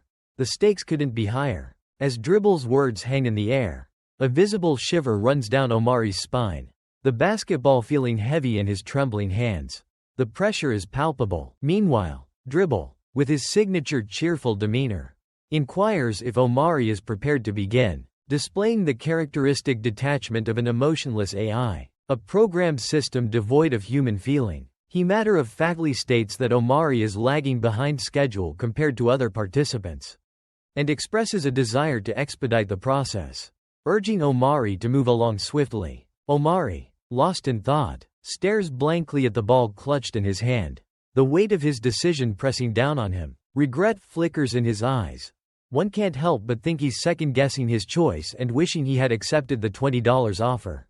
With a resolute expression, he steels his nerves and declares to the robot that there's no point in further delay. As he's already present and committed, he asserts that stalling is unnecessary and that it's time to commence the challenge. Gripping the ball firmly, he readies himself for his initial throw, preparing to face the unknown. Suddenly, a flash of lightning crackles out of thin air, a dramatic prelude to the impending trial. With practiced ease, Omari launches his first shot, his voice ringing with determination as he informs Dribble that it's time to begin the challenge in earnest. The moment of truth has arrived. His focus is unwavering, matching the intensity of any seasoned competitor. He's ready to prove himself. Minutes tick by as he completes the session, each shot a testament to his unwavering dedication and relentless pursuit of his dream. Lost in thought, he muses to himself, initially anticipating that the next 10 minutes would be an excruciating ordeal. However, contrary to his initial apprehension, he realizes that the time has seemingly flown by in a mere blink of an eye. Meanwhile, his performance statistics hover around 72%. Indicating that a few shots have unfortunately missed their mark. As the timer inches closer to the 8-minute and 55-second mark, he readies himself for another attempt, meticulously preparing to launch the ball. His gaze locks onto the hoop once more, with a renewed determination to execute the perfect throw. However, his statistics have taken a dip, plummeting to 59%. The weight of expectation seems to have taken its toll on the supposed wildcard. Omari reflects inwardly, struggling to recall the last time he engaged in such a demanding exercise. Undeterred, he presses on, and his next shot finds its target, boosting his stats back up to 60%. A sense of satisfaction washes over him as he revels in the freedom to shoot to his heart's content. With unwavering enthusiasm, he continues to reach for ball after ball, Maintaining a steady rhythm, he shoots and repositions himself for the next attempt, completely absorbed in his own world, oblivious to all else. With each successive shot, a thought crosses his mind: he should be consumed by fear. Absolutely terrified. Yet, strangely, a sense of calm prevails. An unnerving lack of terror. His stats see a slight bump, edging up to approximately 62%. Undeterred, he continues his shooting streak. A realization dawns upon him. This is the most exhilarating experience he's had in ages. He's truly in his element. This young man thrives on the adrenaline rush of high-stakes situations. A true daredevil at heart. The initial thrill came from gambling $20 on a single shot. A taste of the intoxicating danger. Now, he's wagering his entire basketball career. His future hanging in the balance. He exudes the aura of a seasoned gambler. A risk-taker with nerves of steel. A manic grin spreads across Omari's face as he relentlessly continues to shoot. Lost in the moment, the 10 minutes conclude, and he's still reveling in the pure enjoyment of the challenge. Relief washes over him as he comprehends he has triumphed, successfully navigating the trial. Drenched in sweat, his body testifies to the intensity of the effort. The system unveils his performance metrics, laying bare his accomplishments. The results declare that within the allotted 10 minutes, he had the opportunity to attempt 200 shots. Out of a possible 200, he launched 181 attempts, successfully sinking 122 shots. An impressive feat. Dribble, visibly relieved, expresses his satisfaction at Omari's success. Failure would have meant elimination at Dribble's hand. A fate now averted. Omari rationalizes his barely passing score, realizing that even a slightly lower result would have resulted in an unwelcome meeting with the ominous figures in black suits. Following the test, the system reveals another crucial statistic. A staggering 92 players have been eliminated. From the initial pool of 300 aspiring candidates, Dribble informs Omari that this small trial was merely the first hurdle. Simply a preliminary warm-up for the challenges to come. "You have got to be kidding me," Omari exclaims. The initial test is a grueling endurance challenge, requiring each participant to maintain their dribbling stance without interruption for a full 60 minutes. Omari steels himself, determined to outlast the entire hour. However, a nearby competitor collapses from sheer exhaustion. With a mere 3 minutes remaining on his countdown timer, Omari perseveres, conquering each test until he reaches the third trial, a test of survival itself. He must navigate a bizarre and treacherous obstacle course while dribbling, repeating the feat 5 consecutive times. The ground beneath him is incredibly porous, threatening to swallow the ball or cause him to stumble and fall. He triumphs over the subsequent challenges, arriving at the 5th and final test, a demanding assessment of pure strength. The first challenge requires each participant to complete a grueling set of 100 sit-ups and 100 push-ups. Omari, with unwavering determination, pushes himself through the strenuous exercise, refusing to let this golden opportunity slip through his fingers. He knows he must persevere. Nearby, a monk-like competitor collapses, succumbing to sheer exhaustion. Perhaps he dedicated too much time to meditation and neglected the physical conditioning required for this demanding trial. Having conquered the seemingly insurmountable task of 100 sit-ups and 100 push-ups, Omari emerges from the training area, his body trembling with fatigue as he admits his utter exhaustion. Dribble informs him that there's one final preliminary test remaining, before he can progress to the official tryouts. The true proving ground. Omari, drenched in sweat as if he'd just stepped out of a sauna, exclaims in disbelief upon realizing that all this exertion wasn't even the actual tryout. His mind races, attempting to fathom the intensity of the real tryouts, and the rigors of the academy itself. The sheer weight of the thought overwhelms him, causing him to crumple to the ground. Undeterred, Dribble continues with an enthusiastic air, revealing a special surprise they've prepared, tailored specifically for Omari. This surprise, crafted using the data gathered from his previous tests, from the assessments conducted earlier, is unveiled to be a formidable holographic opponent, ready to challenge Omari's skills, a product of the Overtime Elite system's advanced technology. Surprisingly, the system has generated a digital duplicate that perfectly mirrors his current basketball prowess. Omari gazes at the holographic image, astonishment etched on his face. After all, who wouldn't want a clone? It's a common fantasy. However, facing off against your own doppelganger in a competition is a different story.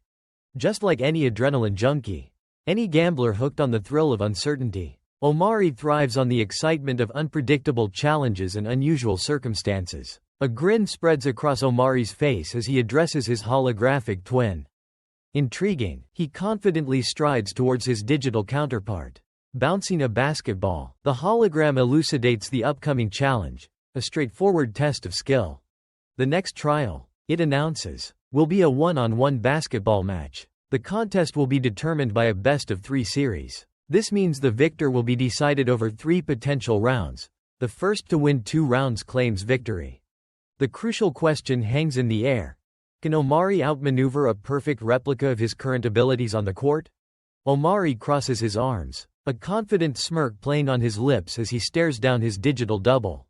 The hologram mirrors his posture, the tension palpable. Elsewhere, at Omari's place of employment, his aunt enters his shop, intending to make a purchase. Upon entering, she calls out his name loudly, hoping to get his attention. In a twist of fate, she encounters one of Omari's colleagues, Stan, who happens to be on duty at that very moment. She observes Stan engaged in a heated exchange with a group of youngsters, who appear to be mercilessly teasing and mocking him. A wave of astonishment washes over Omari's aunt as she witnesses this unexpected scene. Confident that Omari should be on duty, Stan approaches his aunt. She casually greets Stan, inquiring if Omari is currently on his break. Stan is taken aback, utterly surprised by her question about Omari's break. His demeanor instantly shifts, a wave of gloom washing over him. He solemnly requests that she refrain from mentioning Omari's name in his presence. He reveals that he's currently filling in for Omari's shift, sacrificing his own rest at home. Stan discloses that Omari had contacted him earlier that day, claiming to be unwell. Omari's aunt listens, stunned into silence. She's left bewildered, pondering Omari's whereabouts and the motive behind his fabricated illness. A fiery intensity suddenly ignites in her eyes, and she becomes absolutely enraged. She fantasizes about unleashing her fury upon him, vowing to tear him apart. At the overtime elite tryouts, where she expects to find him. Meanwhile, Omari commences his 3-round match against a holographic opponent. Dribble observes intently from the sidelines. The competition is fierce, the tension palpable. The hologram relentlessly pressures Omari, giving him no respite. Dribble watches with bated breath, captivated by the intensity. Omari recognizes the substantial financial investment Overtime Elite has made, and dedicated countless hours perfecting its technological prowess. The hologram's movements mirrored Omari's with uncanny precision, as if it were his own reflection. Just as Dribble had predicted, Omari marveled at the system's ability to flawlessly replicate his distinct playing style. Every gesture, every feint, every move was captured down to the minutest detail. But the most daunting realization was that, being a non-human entity, the hologram possessed an inexhaustible supply of energy and never succumbed to fatigue. In essence, it represented a superior, tireless version of himself. A chilling thought crossed Omari's mind, in a contest of endurance. He was destined for a crushing defeat. The leaderboard displayed a stark reality. Omari trailed with a single point, while his digital doppelganger held a matching score. Victory belonged to the first to reach 3 points. A seemingly insurmountable task. The odds were stacked against Omari, and the situation appeared increasingly dire. As the game wore on, a perplexing question haunted Omari. Why was he consistently unable to maneuver the ball past his virtual adversary? Lost in contemplation, the hologram seized the opportunity, snatching the ball from his grasp with lightning speed. A wave of panic washed over Omari as he recognized the imminent danger. The hologram, now in possession, would make a beeline for the hoop, leaving Omari in its dust. The hologram flashes a smug grin, mirroring Omari's own expression. It's an uncanny reflection of the very face Omari makes after he triumphantly steals the ball from an opponent. A perfect example of poetic justice. A taste of his own medicine. Omari's mind races, trying to decipher how the hologram managed to snatch the ball. But the realization hits him. They are mirror images. 2 sides of the same coin. How could one be superior? The hologram shouldn't possess any advantage over him. Yet, the hologram effortlessly glides towards the basket, ready to score. As the hologram elevates for a dunk, Omari desperately gives chase. He's hot on the hologram's heels. But it might be too little. Too late. On the overtime elite screen, the clock ticks down relentlessly. In a dimly lit room, Gray observes the game intently. Surrounded by potential investors and a handful of fans, one scout breaks the silence. Declaring the match uninteresting, Gray remains silent, his expression unreadable. The scout continues his critique, stating that while Omari shows promise, he struggles to maintain possession of the ball. He voices his skepticism, doubting Omari's ability to even advance past the initial tryouts. Gray, standing within earshot, finally speaks up, correcting the scout's assessment. He boldly declared that they wouldn't be able to spot a hidden gem. A wild card player, even if he presented it to them on a silver platter, practically shoving it under their noses. Infuriated, the man lashed out, demanding to know who Gray thought he was. Questioning his audacity, the man ridiculed Gray mercilessly.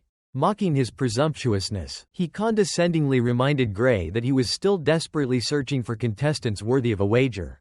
Athletes who could survive the grueling gauntlet of the overtime elite tryouts. Gray retorted sharply, silencing the man and ordering him to continue observing, so he could witness firsthand the emergence of a true survivor.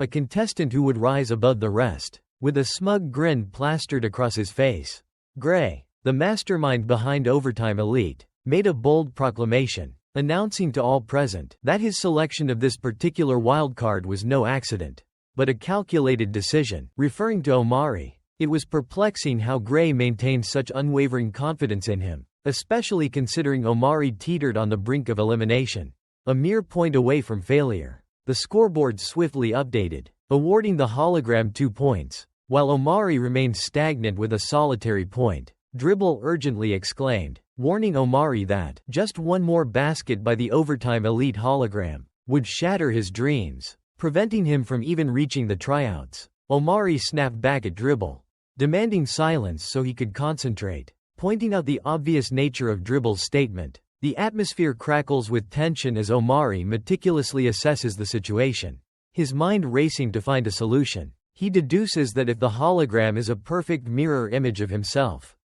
a flawless replica down to the smallest detail, then any vulnerability he had previously observed, any chink in his own armor, the weakness that allowed him to steal the ball with such ease moments ago, must also exist within hologram 2.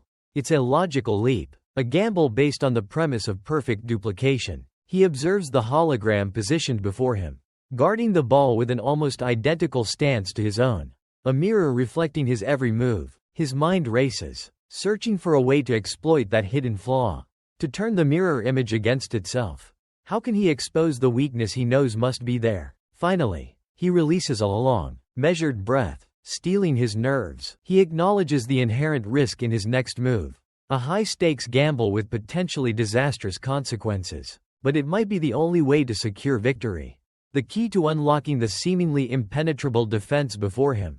It's a desperate play, but possibly a game-changer. With a sudden, unexpected motion, Omari tosses the ball directly to the hologram, a move that seems to defy all logic. Dribble, witnessing this seemingly self-sabotaging act, is utterly bewildered, his mind reeling in disbelief. From the sidelines, it appears as though Omari is intentionally throwing the game, deliberately handing his opponent the advantage.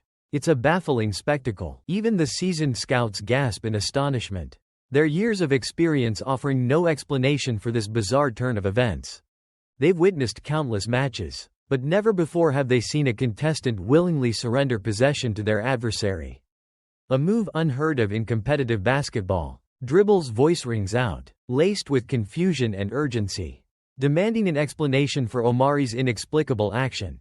What are you doing? The hologram, momentarily stunned, instinctively catches the ball, mirroring Omari's own surprise. The holographic duplicate is equally taken aback by Omari's unorthodox move, a gesture that completely contradicts established basketball strategy. Such a play is unprecedented, a radical departure from the conventional rules of engagement in the sport. Amidst the cacophony of questions and exclamations, Omari remains silent, seemingly oblivious to the surrounding chaos, his focus unwavering, and declares his ambitious pursuit of becoming the world's greatest basketball player. He passionately proclaims his desire to conquer the court and reach the pinnacle of basketball excellence. With a fervent cry, he reveals his quest to identify and overcome his own weaknesses. Pushing himself to the limits of his potential, he asserts that by meticulously observing the hologram's ball handling techniques, he can uncover his own flaws and refine his game. He boldly states that if he cannot identify his shortcomings through this rigorous analysis, he would rather abandon his dream altogether. He emphasizes that acknowledging and addressing one's weaknesses is paramount to achieving true greatness. He believes that failing to recognize his flaws would render him unworthy of pursuing such a lofty aspiration. Amidst the escalating intensity, Gray remains the sole composed figure, his smirk betraying a hint of amusement at the unfolding drama. With a knowing smile, he observes the escalating tension and the fervent determination displayed by Omari. Dribble expresses his astonishment at Omari's unwavering commitment, labeling him as truly extraordinary. However, he reassures Omari that his relentless pursuit of excellence is not only accepted but embraced at Overtime Elite. He affirms that Omari's unwavering dedication aligns perfectly with the culture of relentless improvement fostered at Overtime Elite.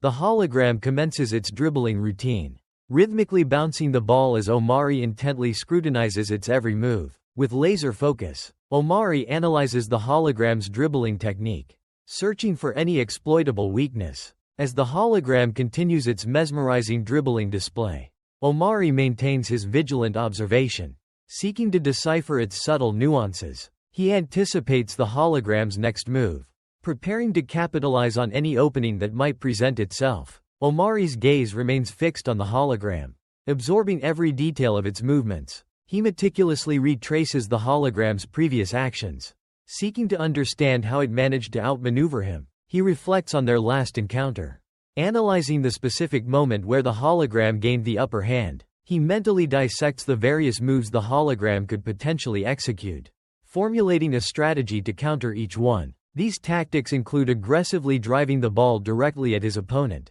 forcing a confrontation. Alternatively, he could attempt a risky long-range shot from his current position. He suddenly remembers that the only way to capitalize on the hologram's weakness, the same vulnerability the hologram itself exploited earlier, is to mirror the hologram's previous strategy. That strategy involved patiently waiting for the opponent to dribble the ball forward, creating an opening. Omari vigilantly observes, seeking a fleeting opportunity to strike. The gravity of the situation weighs heavily on him. One wrong move could spell disaster. A single mistake at this juncture could potentially shatter his lifelong dream of a professional basketball career. He intently watches as the holographic opponent bounces the ball, transferring it between his dominant and weaker hand. Observing this subtle handoff, a sudden realization dawns upon Omari. In a flash of insight, the elusive opening reveals itself. He identifies the weakness and formulates a plan of action in a split second. With lightning-fast reflexes, Omari lunges for the ball, snatching it out of the air. He intercepts the pass just as the hologram attempts to switch the ball to his other hand.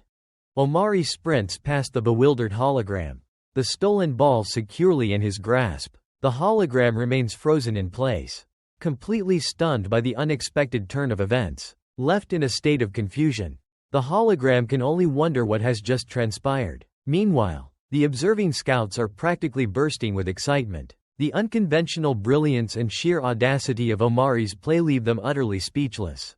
A wave of confusion washes over them as they try to understand why the young player willingly relinquished possession of the ball.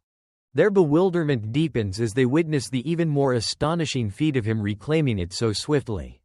Omari, with renewed determination, charges towards the basket, his eyes fixed on the prize. The holographic figure, still processing the unexpected turn of events, glances over its shoulder. A palpable sense of shock lingers in the air as the hologram grapples with the implications of what just transpired. Stepping in to clarify the situation, Gray provides the onlookers with a breakdown of the preceding sequence. He explains that young players often face challenges after a break in their training, particularly when returning to the court after a week off. He emphasizes that most newcomers find dribbling with their dominant hand to be instinctual and effortless. However, developing an equally proficient offhand dribble requires dedicated practice and unwavering discipline. Gray points out that one of Omari's key areas for improvement lies in strengthening his less dominant hand. He needs to cultivate ambidextrous ball handling skills. He highlights Omari's tendency to quickly switch the ball to his weaker hand and then immediately revert back to his stronger side. This habitual maneuver often occurs just as he's preparing to drive towards the basket. The rapid transition back to his dominant hand becomes a predictable pattern. It's a telltale sign just before he makes his move towards the hoop. Despite its seemingly peculiar nature, Gray explains that this quick shift in hand position, though unconventional, serves a specific purpose. Gray elaborates that the fleeting, almost instantaneous switch between hands, paradoxically enhances Omari's dribbling control, giving him a momentary advantage. However, this seemingly beneficial habit also presents a critical vulnerability. It creates a prime opportunity for opponents to exploit this predictable move and steal the ball. Gray elucidates that Omari has just risked his overtime pay, compelling himself to confront his own vulnerabilities and refine his gameplay. Meanwhile, back on the court, Omari makes a move for the winning shot. The holographic opponent hot on his heels. The hologram attempts a block, but it's too little, too late. Omari effortlessly arcs the ball over the basket. Gray explains that now, armed with the knowledge of his weakness, Omari will exploit it to secure victory time and time again. The ball swishes through the net, leaving the hologram to observe in silent defeat. The moment the ball bounces, Omari retrieves it without hesitation. He immediately returns the ball to the bewildered hologram and begins dribbling.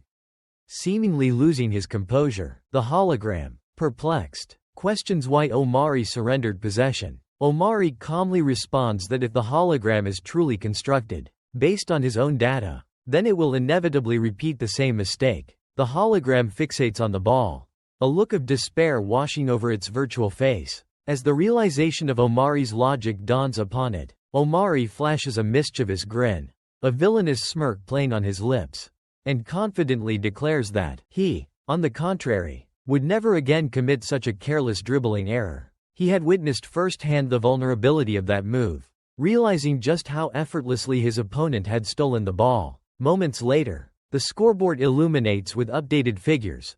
Omari's score stands at a triumphant 3. While the holographic representation of his overtime opponent displays a score of 2. With a burst of speed, Dribble swiftly ushers Omari into the subsequent stage of the tryouts, announcing that the initial phase of the overtime elite selection process has now reached its conclusion. They enter a spacious room occupied by a group of aspiring athletes, each of whom has successfully navigated the challenges of the first round. Dribble guides Omari into a bustling locker room, filled with a throng of young men, busily changing into the distinctive overtime elite uniform. He informs Omari that the second phase of the tryouts is imminent. Dribble elucidates the nature of the upcoming challenge, a head-to-head elimination tournament. A player versus player showdown. Out of the initial pool of 300 hopefuls, carefully chosen to participate in the Overtime Elite Academy tryouts, a mere 9 will ultimately earn a coveted spot in the academy. This announcement elicits a self-assured smirk from Omari, a subtle upturn of his lips betraying his confidence. He thrives under pressure, energized by the thrill of competition and the exhilaration of the moment. He is in his element. He eagerly tells Dribble that he's ready to jump right into the action. As Omari enters the locker room to join the other aspiring players, he's immediately struck by the strange, unsettling atmosphere. He wonders why everyone seems to be giving off such peculiar vibes. Instead of camaraderie, he's met with icy glares. Every guy in the room is intensely focused, radiating a palpable tension. They seem to be sizing each other up. The unspoken message is clear. They all view one another as fierce rivals, obstacles in their path to victory. Omari can't shake the feeling that they're all looking at him like he's some kind of monstrous threat. He feels their predatory gazes upon him. He feels as if they're ready to pounce, to tear him limb from limb in this ruthless competition. The intensity is almost overwhelming. He observes that everyone else is already decked out in their uniforms, a stark contrast to his own casual attire. They're clearly one step ahead. He also notices that they've all discarded the augmented reality glasses they used in the previous challenge. This further intensifies his feeling of being out of sync. While Omari is still absorbing this unsettling scene, taking in the palpable tension and the preparedness of the other competitors. A sudden announcement blares from a nearby loudspeaker.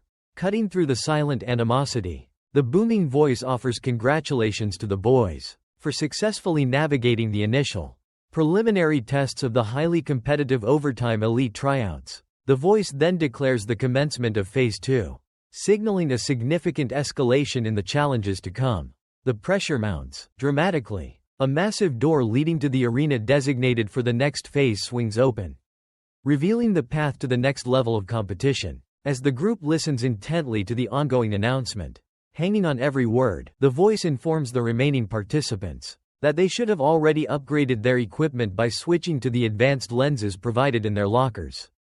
A crucial detail Omari seems to have missed. Omari, still clutching his outdated glasses, is suddenly hit with a wave of realization.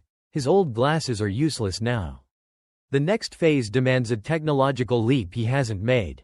The implications are unsettling. Making a swift decision, he discards his old contact lenses. Upon opening his locker, he discovers a set of technologically advanced lenses. He expresses his admiration for their remarkably compact design. An automated voice announces that they may proceed to the subsequent chamber, but only after changing into the official tryout jersey. While still in the process of applying the new lenses, Omari is taken aback by the instruction to don the jersey. Confused, he questions why he hasn't received his own. He exclaims in panic, realizing he lacks the required garment. The horrifying realization dawns upon him.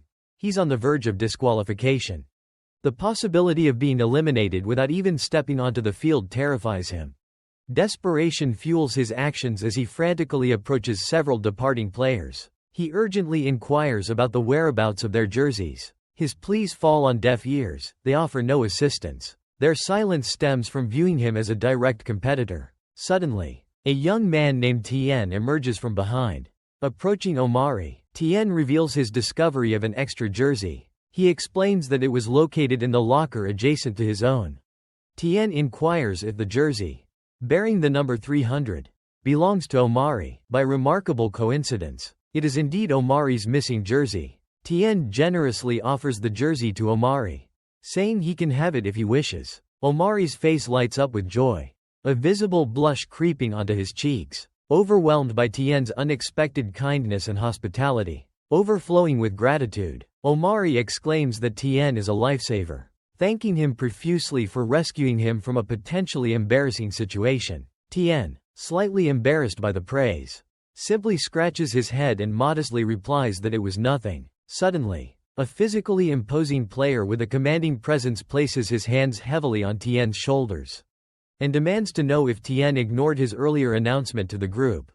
Tien's eyes widen in alarm, a sudden realization dawning on him that he might have inadvertently stumbled into trouble.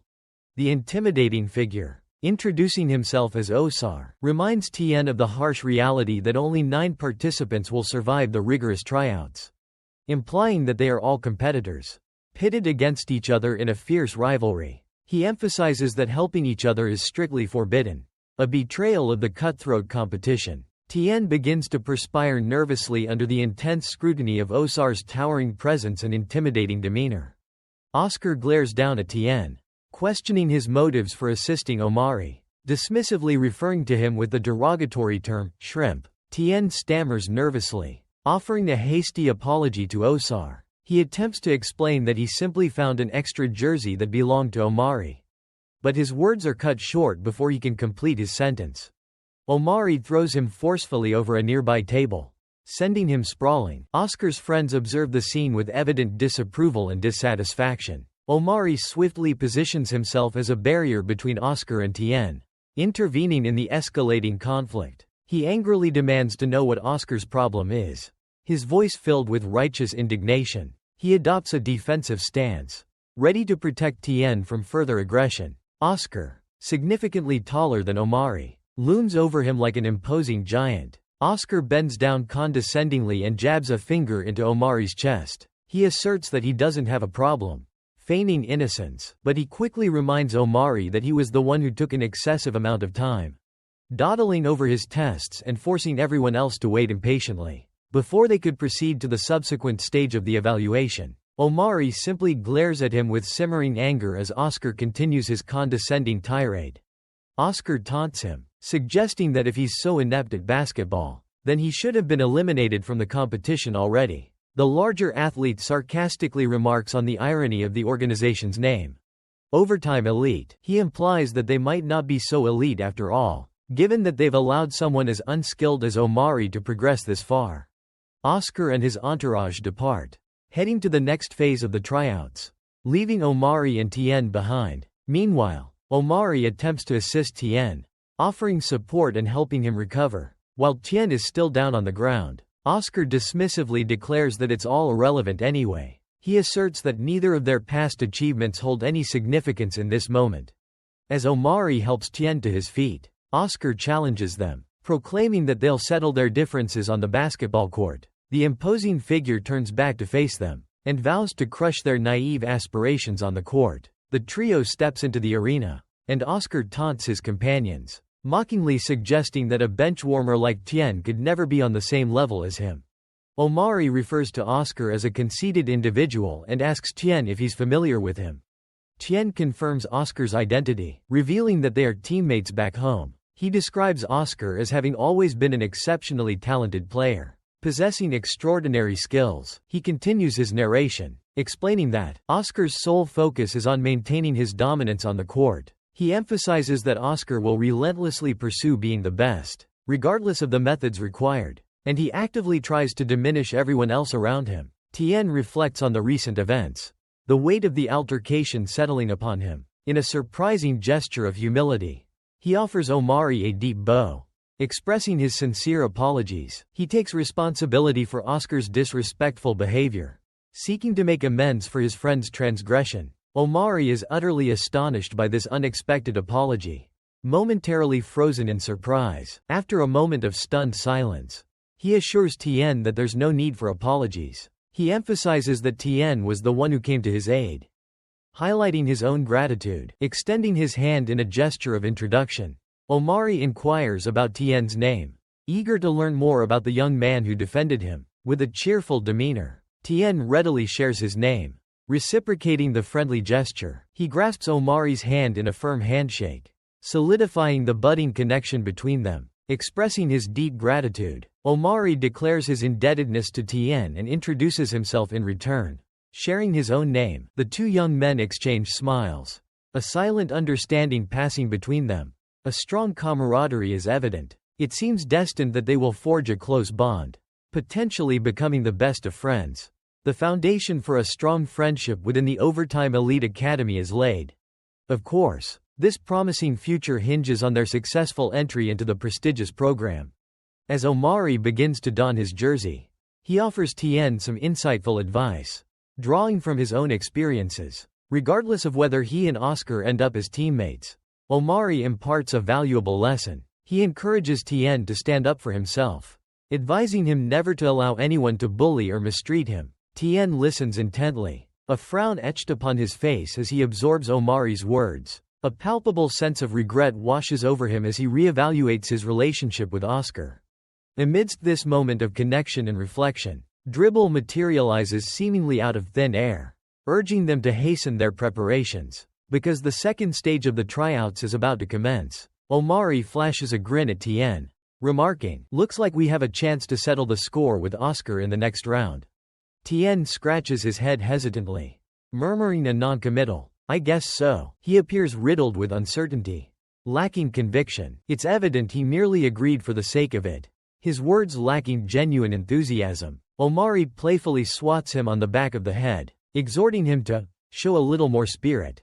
Man, they both stride towards the exit, ready to embark on phase 2 of the tryouts. Oscar concurs, but his agreement is hesitant and stuttered. The two boys disappear through the doorway, bathed in the bright light beyond, not into the afterlife, but into the next chapter of their basketball journey. As they step into the bustling basketball arena, they spot Dribble, sporting a pair of stylish sunglasses, presiding over the event as the master of ceremonies. Dribble announces that only 136 hopefuls have advanced to the subsequent stage of the trials.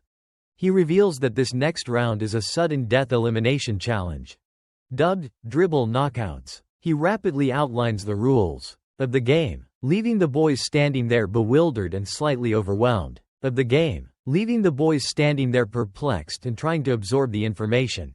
And the roaring crowd enthusiastically cheers for their beloved contenders. Dribble announces that the first and foremost rule of the game is each participant must maintain continuous ball control, keeping that dribble alive. This rhythm must be upheld throughout the entirety of the match. In other words, players can't afford to be caught standing still, idly observing the action, nor can they commit forbidden maneuvers, such as the dreaded traveling violation, which occurs when a player takes an excessive number of steps without dribbling the ball. Other infractions include the treacherous double dribble and losing possession by letting the ball go out of bounds. Dribble sternly warns that committing any of these offenses will result in immediate elimination. Breaking the rules will swiftly remove a player from the ongoing competition. The second crucial regulation dictates that players engage in a fierce battle of skill by attempting to dislodge the ball from their opponent's grasp. Successfully knocking the ball away results in the opposing player's elimination from the game. This challenging feat must be accomplished while meticulously maintaining one's own dribbling rhythm. Dribble clarifies this important point, emphasizing the need for continuous ball control. Players are permitted to utilize any part of their body to knock the ball away from their adversaries. This means that their offensive options are not solely restricted to their hands. Dribble further explains that if a player unfortunately faces elimination, there's no reason for despair or discouragement. A glimmer of hope remains, as eliminated players still possess the opportunity to rejoin the exhilarating action on the court. It seems that eliminated players transition into a defensive role on the sidelines. They have a chance to re-enter the game by knocking an active player's ball out of their possession. Successfully stealing the ball allows them back in. However, their movement is restricted to the sidelines. They can't cross the boundary lines of the court. They must remain outside the perimeter of the playing area. Dribble clarifies that eliminating an opponent earns a player a single point.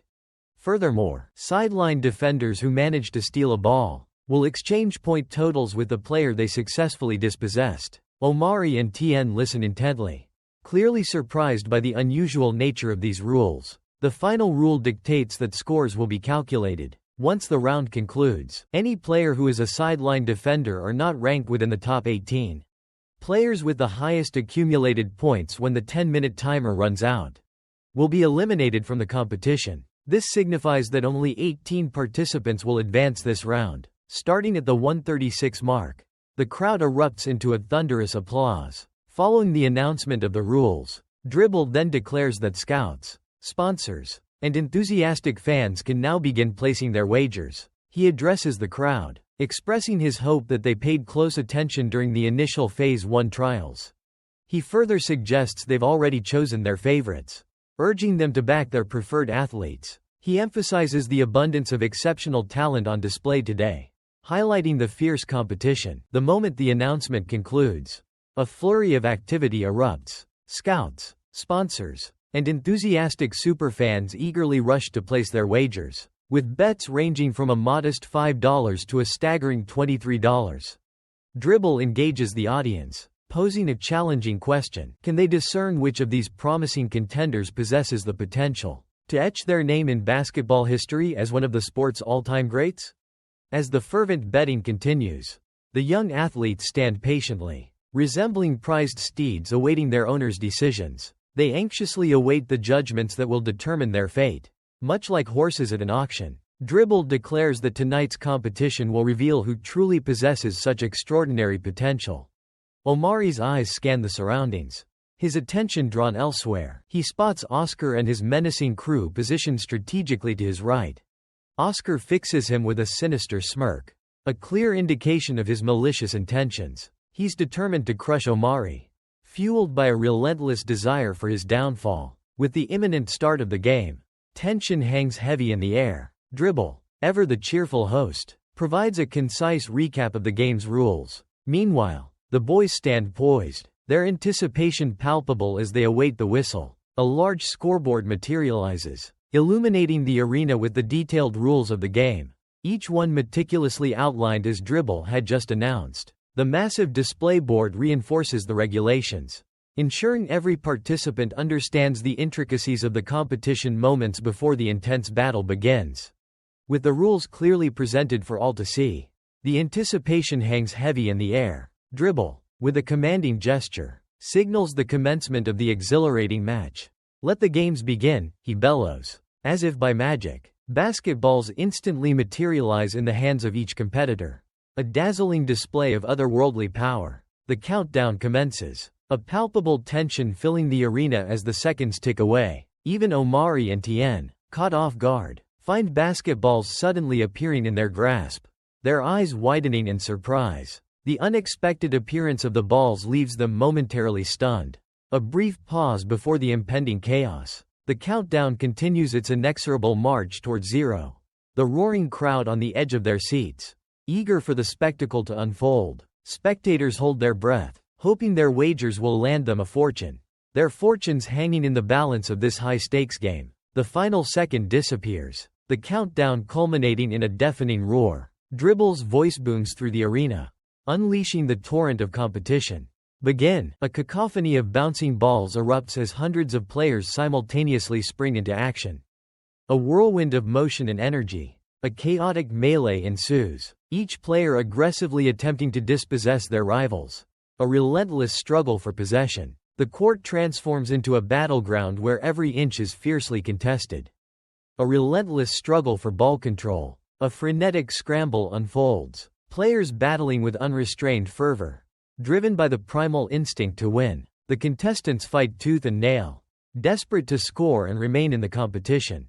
A relentless pursuit of victory. Amidst the pandemonium, Omari maintains his composure. With a deft maneuver, Omari skillfully forces the ball from the grasp of an opponent.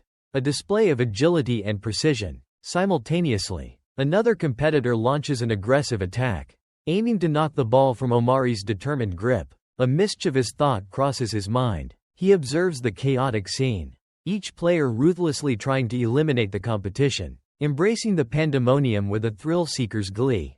He revels in the close-quarters combat. A surge of adrenaline courses through him as he enjoys the frenetic energy. With lightning-fast reflexes, he deftly evades two opponents attempting to snatch his ball. In a swift maneuver, he dislodges the ball from another player's grasp with a powerful strike. He skillfully navigates the crowded court, dodging and weaving through the throng. Suddenly, amidst the chaos, he collides with Tien. Tien, equally determined, is also making his way across the battlefield. Both come to an abrupt halt, frozen in place. A mutual look of astonishment washes over them. Surprise floods Omari's face as he recognizes his friend. He hesitates, unwilling to attack Tien's ball. A moment of unspoken understanding hangs in the air as they stand face to face. Uncertainty clouds Omari's mind as he contemplates his next move. Without warning, Tien lunges forward, aiming a strike at Omari's ball. Stunned by the unexpected attack, Omari realizes his hesitation has cost him precious time. He recognizes his mistake. He lingered too long in indecision. Tien swiftly bypasses him and eliminates another unsuspecting player from the game. A clandestine adversary aiming to eliminate Omari from the shadows. Omari glances back, a wave of realization washing over him as he understands he wasn't Tien's intended victim after all. The recently disqualified player erupts in a torrent of profanity, his basketball vanishing into thin air as if dematerialized by some unseen force. Astonishment grips Omari as he comprehends that Tien was his unexpected savior. A sudden epiphany strikes him. This is the true strategy for survival in this ruthless competition. In a game where every participant is a potential threat, vying for each other's elimination, forging alliances dramatically amplifies the chances of enduring the onslaught. Tien remains motionless, an enigmatic figure amidst the chaos, casually tossing the ball from hand to hand. A picture of nonchalant mastery. A knowing smile graces his lips as he looks at Omari. The system acknowledges Tien's calculated move, awarding him an additional point for successfully ousting a competitor from the game. As the two newfound allies solidify their bond, a nascent camaraderie forming between them, a recognizable voice cuts through the surrounding din, drawing their attention. It's Oscar, who has been relentlessly searching for them throughout the tumultuous game. He approaches, a sinister grin plastered across his face. Flanked by members of his own formidable team, he feigns relief, expressing his worry about their whereabouts. Amidst the chaotic frenzy, he declares his intention to keep, remembering the vow he made to his teammates back in the locker room. A broad grin spreads across his face as Omari and Tien shoot him disapproving looks.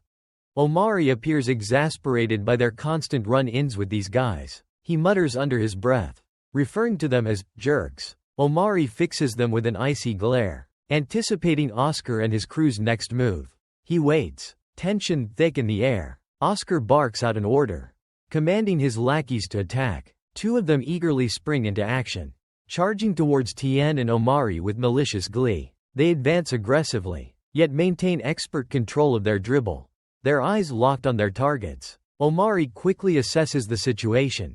It's a 2-on-2 showdown. He and Tien brace themselves, ready to defend against their approaching opponents. Each prepares to take on a single attacker. With lightning reflexes, Omari swiftly retracts his left hand, evading the advance of the guy directly in front of him. He mentally notes that the guy's attack was rather predictable. Nothing special. In a smooth motion, he bounces the ball behind his back, transferring it to his other hand. Meanwhile, his opponent searches for an opening, a weakness to exploit in Omari's defense. The opponent remains oblivious to Omari's dexterity, his ability to seamlessly transition the ball behind his back. He struggles to anticipate Omari's next move. He tries to decipher Omari's strategy, completely perplexed by the unexpected maneuver. Omari thinks to himself, acknowledging the opponent's potential while remaining confident in his own superior skills. He might be decent, he muses, but he's anticipated this move, staying one step ahead of his opponent. With lightning-fast reflexes, he snatches the ball with his other hand, nimbly ducking under his opponent's outstretched arm, and seamlessly launching a swift counterattack. Our protagonist lunges forward, sliding gracefully while aiming a precise strike at his opponent's hand. The blow lands squarely on target, knocking the ball loose from his opponent's grasp. A cry of pain erupts from the impacted hand as the ball slips away. Meanwhile, Oscar observes the unfolding scene with a mixture of astonishment and confusion. He's completely baffled by the unexpected turn of events. It dawns on him that he severely underestimated this seemingly insignificant youngster. The player Omari just eliminated erupts in a torrent of curses. Watching helplessly as his ball vanishes into thin air, Omari quickly glances over to assess Tien's situation. He sees Tien employing a defensive strategy, skillfully evading his opponent's relentless attacks. Tien focuses on safeguarding his own ball while dodging the onslaught. He continues to elude his pursuer, keeping the ball safely in his possession. His opponent remains hot on his heels, relentlessly determined to eliminate him from the game. As his adversary swiftly closes the distance between them, he confidently declares to Tien that his game is over, and with a forceful lunge, attempts to knock the ball free from Tien's grasp. His strike connects with the ball nestled securely in Tien's hand, yet, to his astonishment, the ball remains immobile, a testament to Tien's vice-like grip. A wave of surprise washes over the attacker as he registers that the ball hasn't budged even a fraction of an inch. Oscar, observing from the sidelines, is equally taken aback, his expression a mixture of surprise and burgeoning frustration. Omari's face, on the other hand, lights up with unrestrained awe at the sheer strength of Tien's hold. He's visibly impressed. Meanwhile, Tien's opponent remains frozen in a state of shock, completely bewildered by the fact that he couldn't dislodge the ball from Tien's grasp.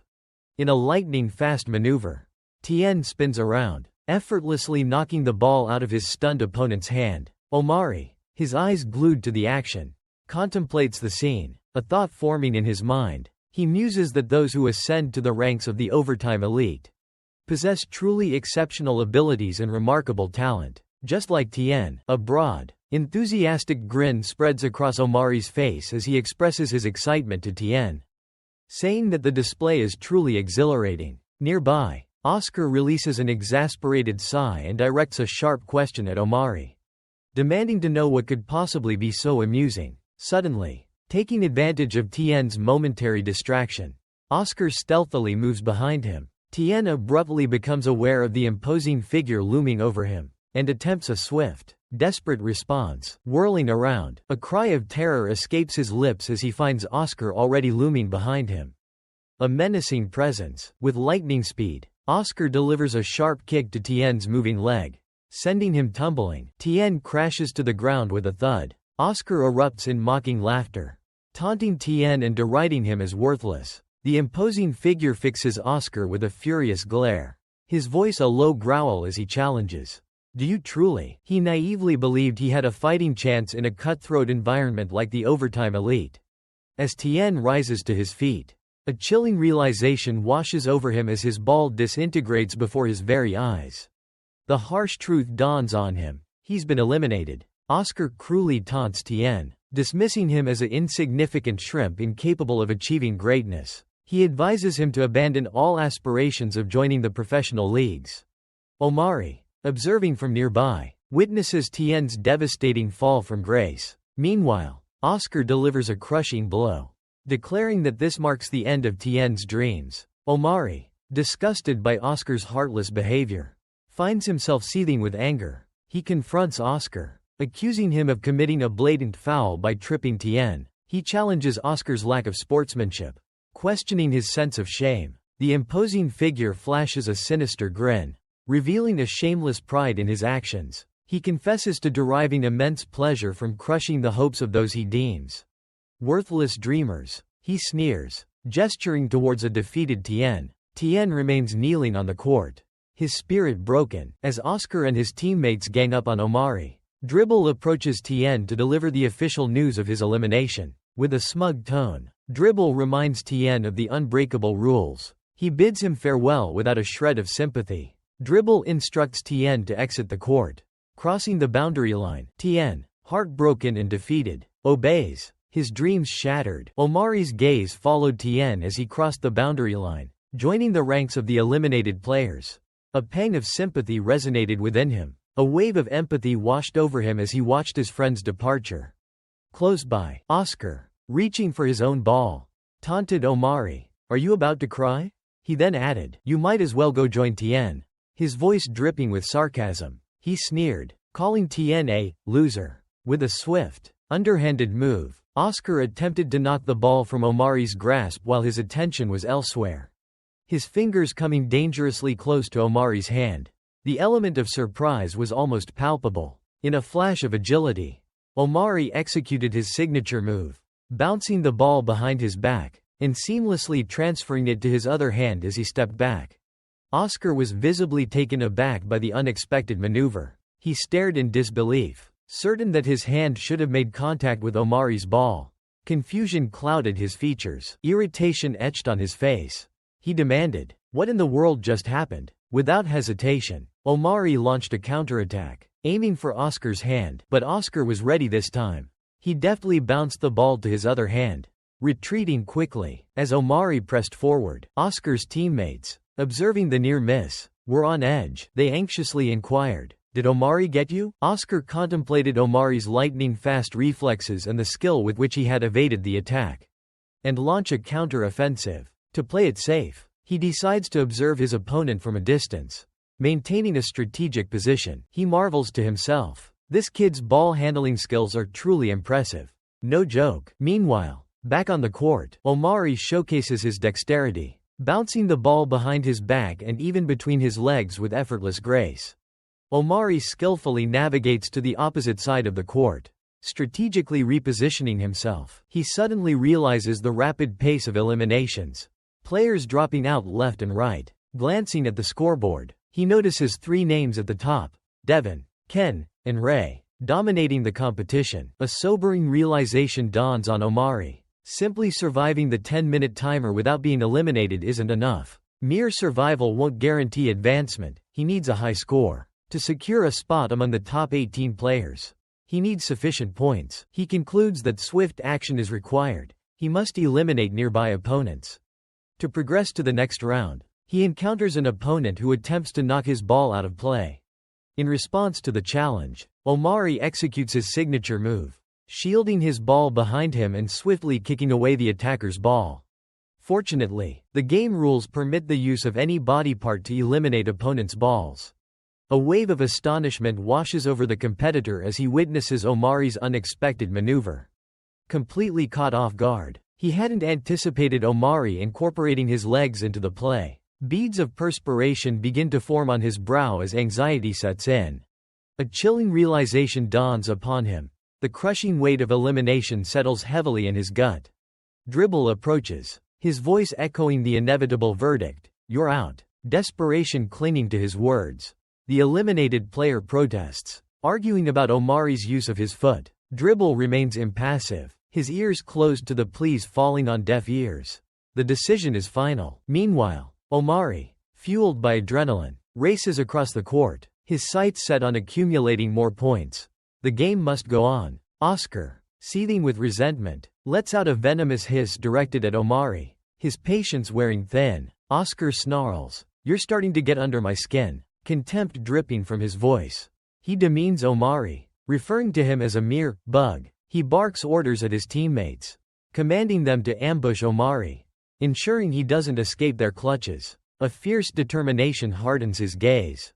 "I won't let that little punk advance to the next round." Glancing over his shoulder, Omari spots Oscar's henchmen closing in, their pursuit relentless. Acknowledging their superior shooting skills, Omari concedes, "You might be better shooters." And at other aspects of the game, he continues, his voice unwavering. But when it comes to court awareness and ball handling prowess, Omari declares with unwavering confidence, "This is my domain." In a blink of an eye, a fleeting moment, Omari bursts into a full sprint, traversing the court with lightning speed. He was a blur of motion, darting between opponents with breathtaking speed, effortlessly snatching the ball from their grasp, leaving them empty-handed and bewildered. All the while, a mischievous grin, bordering on maniacal, spread across his face. It was almost too much to believe. Oscar watched in stunned silence, utterly astonished by the rapid accumulation of points. He had never witnessed such lightning-fast reflexes and agility on the court before.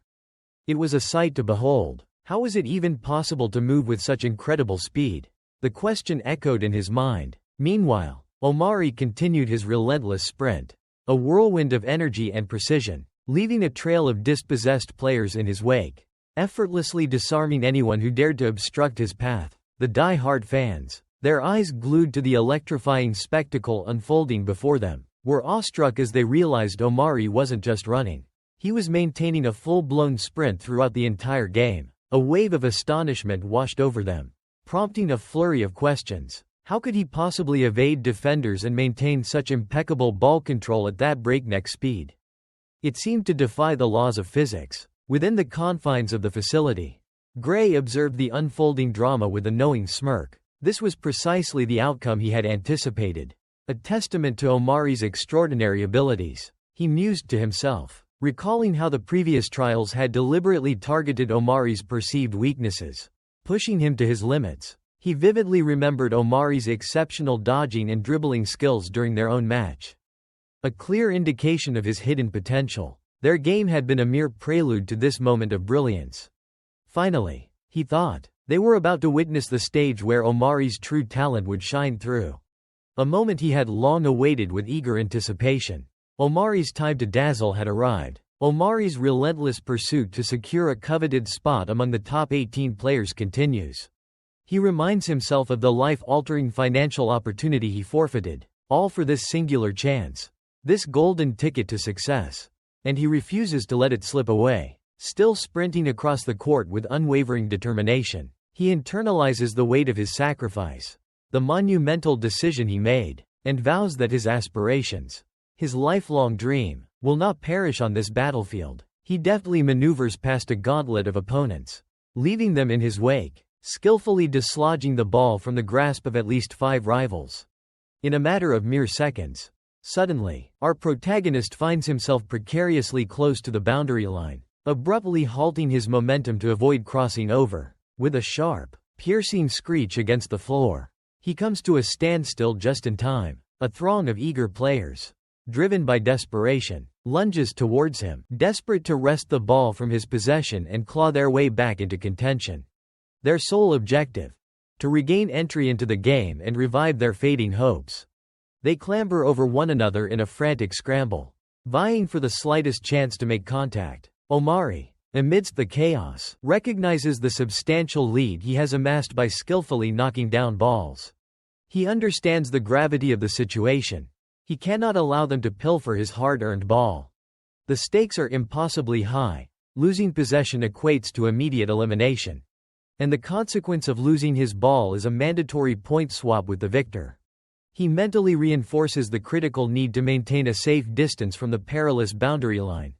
With a quick glance, Omari assesses the remaining time on the relentlessly ticking countdown clock. A surge of relief washes over him as he realizes the finish line is within his grasp, mere seconds away. Survival hinges on enduring these final agonizing moments. A test of his resilience and unwavering focus. Just a little longer, and he'll secure his place in the next round. Outmaneuvering the relentless competition, precariously positioned near the demarcation line. Danger surrounds him. The boundary serves as the only barrier against a sea of ravenous players. Their hunger for victory palpable. Suddenly, Oscar emerges from the shadows, trapping Omari in a precarious corner. With a taunting smirk, Oscar relishes Omari's predicament, declaring his escape routes non-existent. Gasping for breath after the relentless pursuit, Oscar, his exhaustion evident, marvels at Omari's evasiveness. He acknowledges Omari's agility while two more figures from Oscar's team materialize behind him. Evidence of the coordinated hunt. They too had been relentlessly pursuing Omari. Driven by the same insatiable desire for victory. Caught in a vice, Omari stands his ground. The red boundary line a stark reminder of the imminent danger.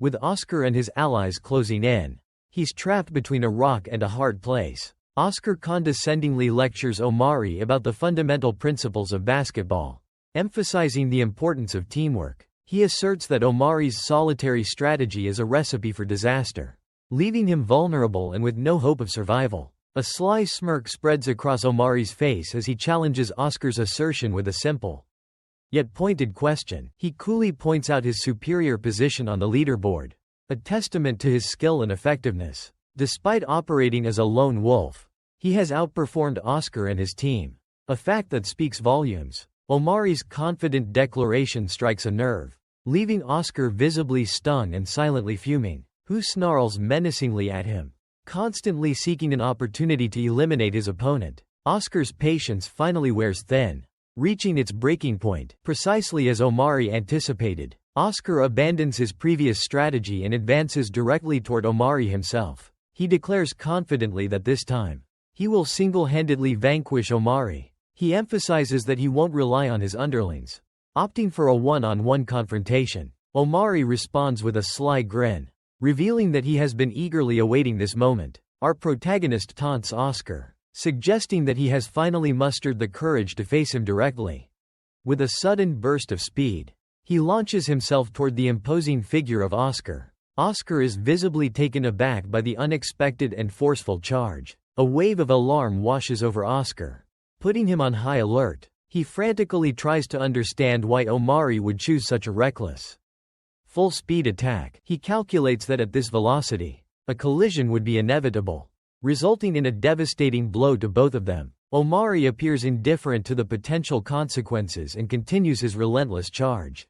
Just before impact, Oscar decides that the risk is too great. In a swift maneuver, he pivots sharply, narrowly avoiding Omari and positioning himself behind him. Our protagonist, unfazed, simply glances back and questions Oscar's attempted escape. He swiftly reverses direction and resumes his pursuit of Oscar with renewed determination. Omari advances with lightning speed, moving at a breakneck pace. This display of speed fills Oscar with a growing sense of dread. Confused and frustrated, Oscar couldn't understand why Omari was still relentlessly pursuing him. Fearful of an imminent collision, with Omari closing in fast, Oscar decided to create some breathing room, a strategic retreat to gain an advantage. He cautiously took a step back, trying to maintain control of the ball, but in his focused maneuver, he failed to notice the red boundary line looming just inches behind him.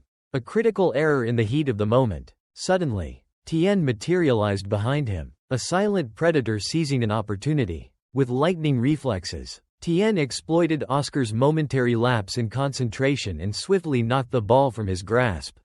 Caught completely off guard, Oscar remained oblivious to the impending disaster. In the blink of an eye, the tide turned dramatically. Tien's decisive strike sent the ball flying from a stunned Oscar's hands, leaving him utterly bewildered. The shock of the impact left Oscar disoriented. Unsure of what had just transpired, he crumbled to the ground, watching in despair as his ball began to dissolve into nothingness. The crushing realization that his aspirations of reaching the professional leagues had vanished along with the ball washed over him. The harsh truth hit him like a tidal wave, leaving him reeling in disbelief. Tears welled up in his eyes as the weight of his loss overwhelmed him, questioning how everything had gone so wrong so quickly. One moment he was strategically evading Omari. The next, his cherished dream lay shattered before him. Suddenly, Dribble appeared, offering a glimmer of hope amidst the despair. In a surprising turn of events, Tien excitedly instructs Etienne and Oscar to swap positions. Pointing emphatically, Etienne re-enters the court, a sinister grin spreading across his face, radiating an aura of mischief. Meanwhile, Oscar lies sprawled on the ground, seemingly defeated. It appears that today, the dream being shattered isn't Tien's, but someone else's entirely. From behind him, a voice emerges. Oscar hears Omari confirming the validity of his earlier statement, a hint of vindication in his tone. Omari steps forward, positioning himself directly in front of Tien, his presence commanding attention. He reiterates to Oscar the accuracy of his previous observation, emphasizing that victory is more readily achieved with the support of a team. The revelation unfolds. Tien constitutes his own formidable team, a force to be reckoned with. Moments later, the automated system announces the conclusion of the match, signaling the end of the grueling contest. The 10-minute timer elapses, marking the official end of the round, with the system's confirmation displayed prominently. The outcome is undeniable. Tien exults in his triumph, celebrating his advancement to the next stage of the competition. Meanwhile, Oscar remains on the ground, his defeat a stark contrast to Tien's jubilation. The realization of his loss washes over Oscar, unleashing a torrent of frustration and curses. Adding insult to injury, he was bested by the two diminutive boys whose aspirations he had so confidently vowed to crush mere moments ago. The sting of defeat is palpable. In a heartwarming display of camaraderie, Omari carries Tien on his back, their shared victory strengthening their bond. Together, they revel in their accomplishment, celebrating their entry into the ranks of the top 18 contestants. The devastating realization hits Oscar like a tidal wave, his clear path to achieving his lifelong dream. The dream of becoming a world-renowned basketball player, a legend on the court, has been shattered into a million pieces in a matter of mere minutes.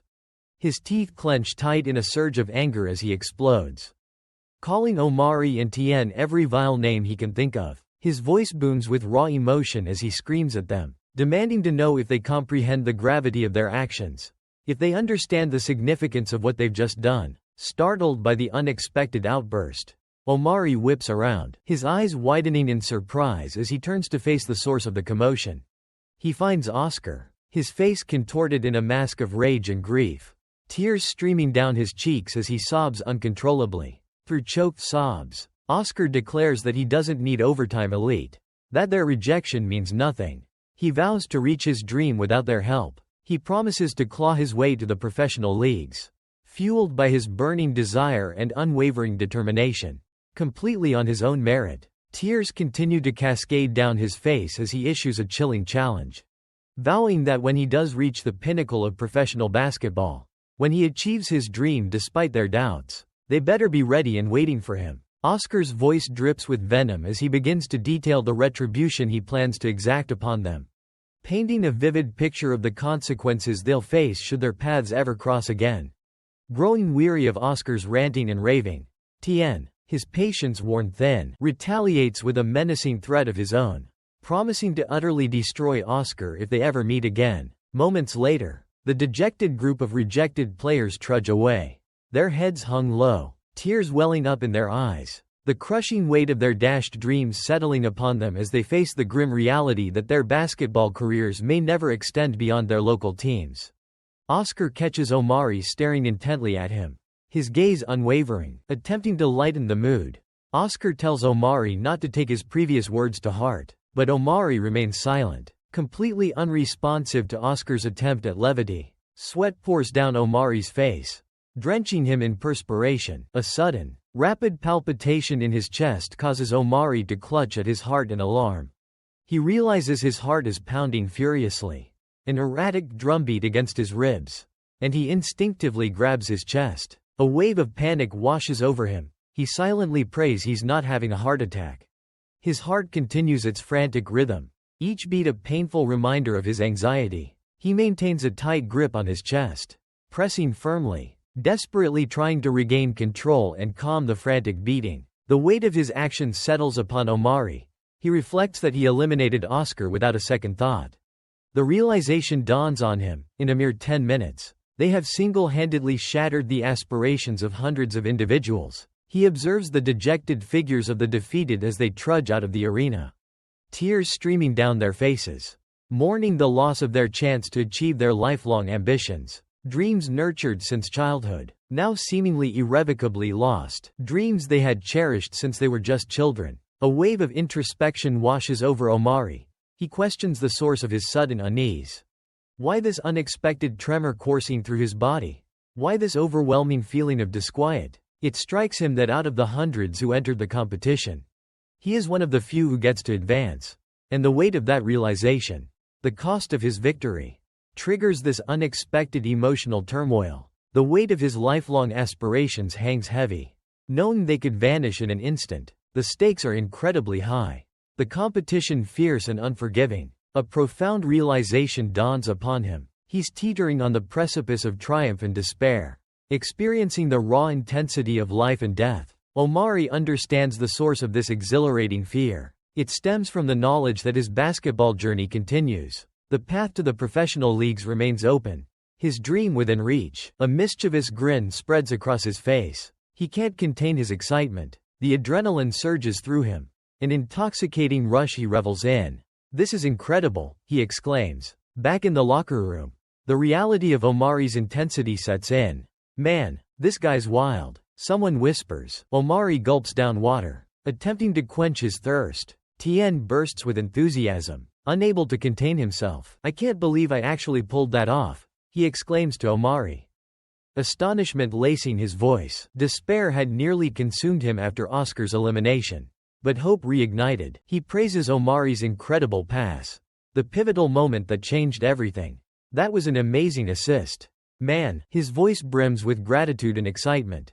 "You gave me the perfect opportunity. You made it happen. Omari, you made it happen." Tien reiterates emphatically. Mid-sentence, Omari lowers his water bottle. Tien's voice trails off, suddenly self-conscious. Had he been rambling? He sheepishly apologizes, mumbling, "Sorry, I sometimes get carried away when I'm talking hoops." Omari reassures him with a smile. "No worries. Man, keep talking. I like your passion." He gestures for Tien to continue. He had paused mid-sentence to offer Tien a water bottle. Omari's smile widens, his eyes crinkling at the corners. "Actually," Omari adds, "I appreciate teammates who are vocal. It shows they care." He extends the water bottle towards Tien once more. "You must be parched after that speech," he says with a chuckle. Tien blushes slightly, a faint pink dusting his cheeks as he accepts the water bottle. Overflowing with gratitude, Tien reiterates his thanks to Omari for everything. "Seriously, man," he begins, his voice filled with sincerity. "I've always felt like I'm fighting an uphill battle." He explains that his height has always been a significant hurdle. Being vertically challenged, he trails off, then recalls a painful memory. "Oscar," he says, his voice tinged with sadness, "always told me that I had zero chance of getting scouted as a center. That I was too short." His shoulders slump slightly, a visible expression of dejection washing over him. "I understand," he sighs, a hint of resignation in his voice. "The average pro player is like half a foot taller than me. It's a tough reality." He unconsciously tightens his grip on the water bottle, his knuckles turning white. Suddenly, his expression hardens with newfound resolve. "But I love this game," he declares fiercely. "I don't care if it's a constant uphill climb. I'll keep fighting for my dream." And that he's prepared to spend the rest of his life competing against towering opponents on the basketball court. He concludes his passionate declaration by stating that he's absolutely certain this is his destined path. With a determined glint in his eyes, he He affirms that this is what he wants to dedicate his life to.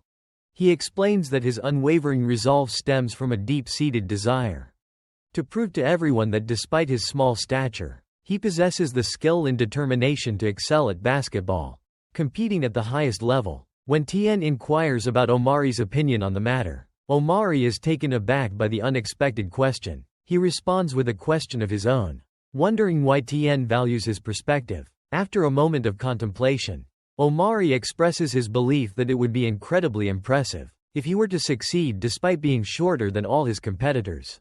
He reiterates that overcoming such a disadvantage would be truly remarkable. Omari's words of encouragement resonate with Tien, bolstering his confidence. Inspired by Omari's support, Tien enthusiastically concurs, gulping down water with unrestrained excitement. Omari cautions him against letting the praise go to his head, and then proceeds to discuss Dribble's predictions for their upcoming game. He asks Tien to recount what Dribble had said about the nature of their next challenge. Tien clarifies that, according to Dribble, their next match will be a 3-on-3 competition, meaning the upcoming challenge will be a thrilling 3-on-3 team battle. A wide grin spreads across our protagonist's face, his eyes sparkling with anticipation at the prospect of this exciting competition. He remarks with a touch of awe that this momentous occasion marks his very first time playing as part of a formal, organized team. Amidst their enthusiastic chatter, a sudden realization dawns upon them. They're missing a crucial component, their third teammate. A shared look of perplexity passes between them as they ponder the question of locating their missing teammate. A quick glance around reveals a sea of trios, everyone else seemingly already assembled in groups of 3. The urgency of the situation becomes clear. They need to find a solution. And fast. Time is running out. They're running against the clock. The pressure mounting as the seconds tick by. They have to act quickly. A wave of worry washes over Tien as he contemplates the daunting possibility of facing the formidable opponents with a significant disadvantage.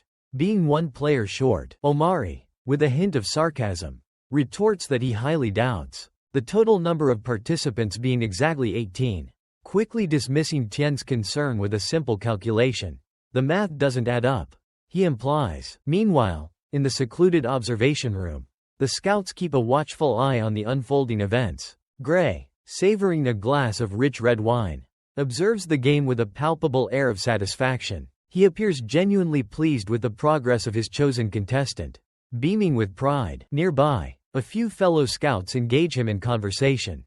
Curious about his investment in the game, they inquire whether Omar is the player he's placed his bet on, the one he believes has the potential to win it all. With a confident nod and another sip of his wine, Gray confirms their suspicions, his pride evident. He boasts, reminding them of Omar's impressive dribbling skills witnessed earlier, highlighting the young player's natural talent and instincts.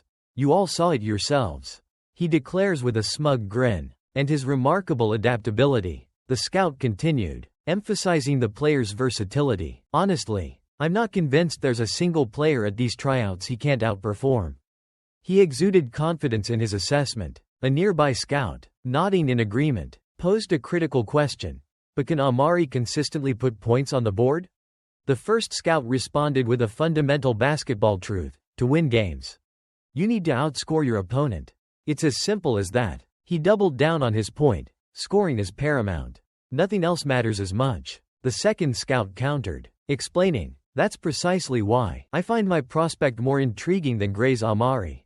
He possesses a different kind of threat. He may not have the flashy handles in the dribbling drills," he admitted, "but when it came down to shooting, his accuracy was undeniable. He was the sole player, East Coast or West Coast," he emphasized, to achieve a perfect 100% shooting percentage. Just then, the second scout's player entered the locker room, commanding attention. Every head turned, including Omari and Etienne, captivated by his presence. Even Omari and Etienne couldn't help but stare. The scout continued his praise, describing his player with awe. A veritable sharpshooting prodigy, a true marksman. The gray-haired boy strode into the locker room, his eyes burning with an unwavering determination. His name, the scout announced with a flourish, is Jaden Brooks. Jaden's entrance into the locker room was met with a palpable silence. Omari's memory is instantly jogged. Recognizing the sharpshooter from the shooting range, He vividly recalls their encounter when he first arrived for his own tryouts. A surge of excitement courses through him at the prospect of seeing the skilled shooter again. He's practically buzzing with anticipation. Tien, curious, inquires if Omari is acquainted with the remarkable individual. Omari initially feigns ignorance, claiming he doesn't know him. However, he quickly amends his statement, confessing to having witnessed the impressive shooting display earlier. He elaborates, emphasizing that he's never encountered anyone with such impeccable technique and precision. He marvels at the shooter's natural talent, a sight rarely seen in person. As Omari recounts Jaden's flawless execution, his unwavering concentration and pinpoint accuracy, both boys exchange knowing glances. A silent understanding passes between them, a shared thought hanging in the air. Together, they approach Jaden, who towers over them by at least a foot, and spring their proposition. They eagerly extend an invitation for him to join their team. Jaden is visibly taken aback by the sudden ambush. Barely moments after stepping into the room, his surprise is evident in his wide-eyed expression. He echoes their question, seeking clarification if they truly desire his participation. Omari, a blush creeping onto his cheeks, scratches his head sheepishly. He admits, somewhat bashfully, that they're in need of a third teammate to complete their roster. In the subsequent round, Jaden fixes Omari with a direct, unwavering gaze. He reveals that he observed Omari's performance during the second round, piquing his curiosity. Omari stands proudly, chest puffed out in a valiant pose, basking in the memory of his impressive showing in the previous round. A sudden realization dawns on Omari, and he scratches his head sheepishly, a blush creeping up his cheeks. He asks Jaden, in a slightly rhetorical tone laced with embarrassment, if he truly witnessed his performance. Jaden acknowledges Omari's ball-handling skills, conceding that his dribbling appears quite proficient. Jaden's lukewarm praise deflates Omari's confidence. His eyes widen, losing their spark, as he hesitantly absorbs the compliment. A flicker of uncertainty in his expression, seeking clarification and reassurance. Omari inquires about the exact meaning behind Jaden's good enough assessment.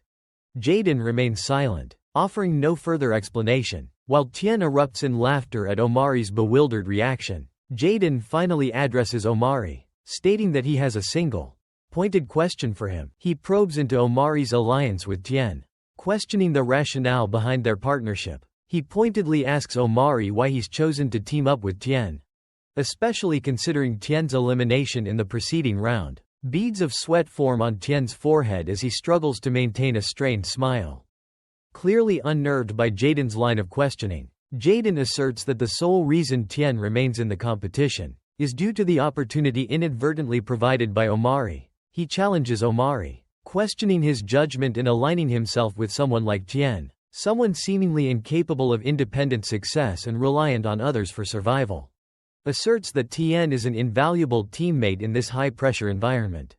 He even suggests that Tien's height, typically an advantage, might ironically be a disadvantage in this specific scenario. Tien's expression visibly sours, his previous smile vanishing as he processes this unexpected criticism. Omari interjects, addressing Jaden directly with a counterpoint. He emphasizes a crucial lesson learned from the game. Overtime elite isn't solely about individual prowess, but hinges on the synergy of teamwork. He underscores the importance of collaboration above individual brilliance. To illustrate his point, he recounts a specific incident from the second round. Omari reveals how Tien rescued him from a critical moment, by dislodging the ball from an opponent's grasp, preventing a potential turnover. He admits he couldn't even see the play develop but remembers Tien's crucial intervention.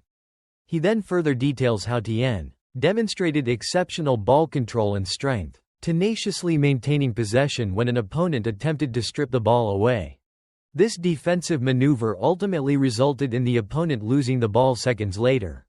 Omari makes a powerful declaration. He wouldn't still be competing if it weren't for Tien's timely assistance. His heartfelt words leave Jaden stunned, rendering him speechless and visibly shocked. Omari further emphasizes the reciprocal nature of their partnership, stating that he played a crucial role in Tien's success as well. This, he highlights, is the essence of true teamwork, mutual support and shared success. He concludes his impassioned defense of Tien by reiterating, Jaden faced a dilemma. He'd have to accept them as a single unit. A pre-packaged trio. His participation in the third round hinged on embracing this unorthodox alliance. Jaden carefully weighed his dwindling options. He observed the remaining participants, already strategically coupled into teams. It was evident that he was not a sought-after recruit, left conspicuously on the sidelines. His seemingly unremarkable performance in the previous round had cast a shadow over his perceived abilities. He yearned for a challenge, a game that would provide a platform for his hidden talents to truly shine. He desperately hoped for an opportunity to showcase his true potential, a chance to prove his worth. If you ask me, this high-pressure scenario was precisely Jaden's element. Jaden's gaze fixed upon Omari, searching for a sign. A glimmer of hope ignited within him.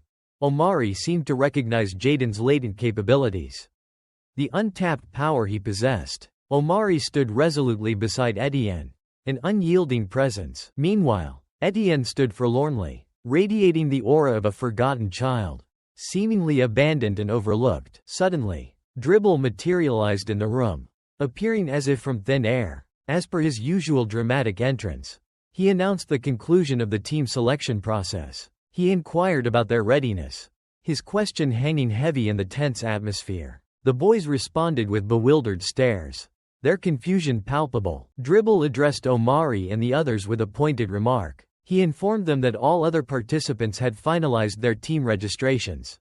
He pressed them for an explanation, demanding to know the cause of their delay. After a moment of contemplation, Jaden releases a sigh and ultimately accepts their proposal. He reassures himself that their potential limitations won't impede his performance. Victory is assured, he reasons, as long as his teammates can successfully pass him the ball. He confidently declares to them, "Just get me the ball, and we'll win." Jaden's agreement to join their fledgling team sends Omari into a frenzy of excitement, his joyous screams echoing through the air. Meanwhile, Tien breathes a sigh of relief, the tension visibly melting away. Upon their return to the arena floor, Dribble addresses the assembled crowd, his voice booming through the speakers. He announces their triumphant advancement to the final stage of the Overtime Elite tryouts.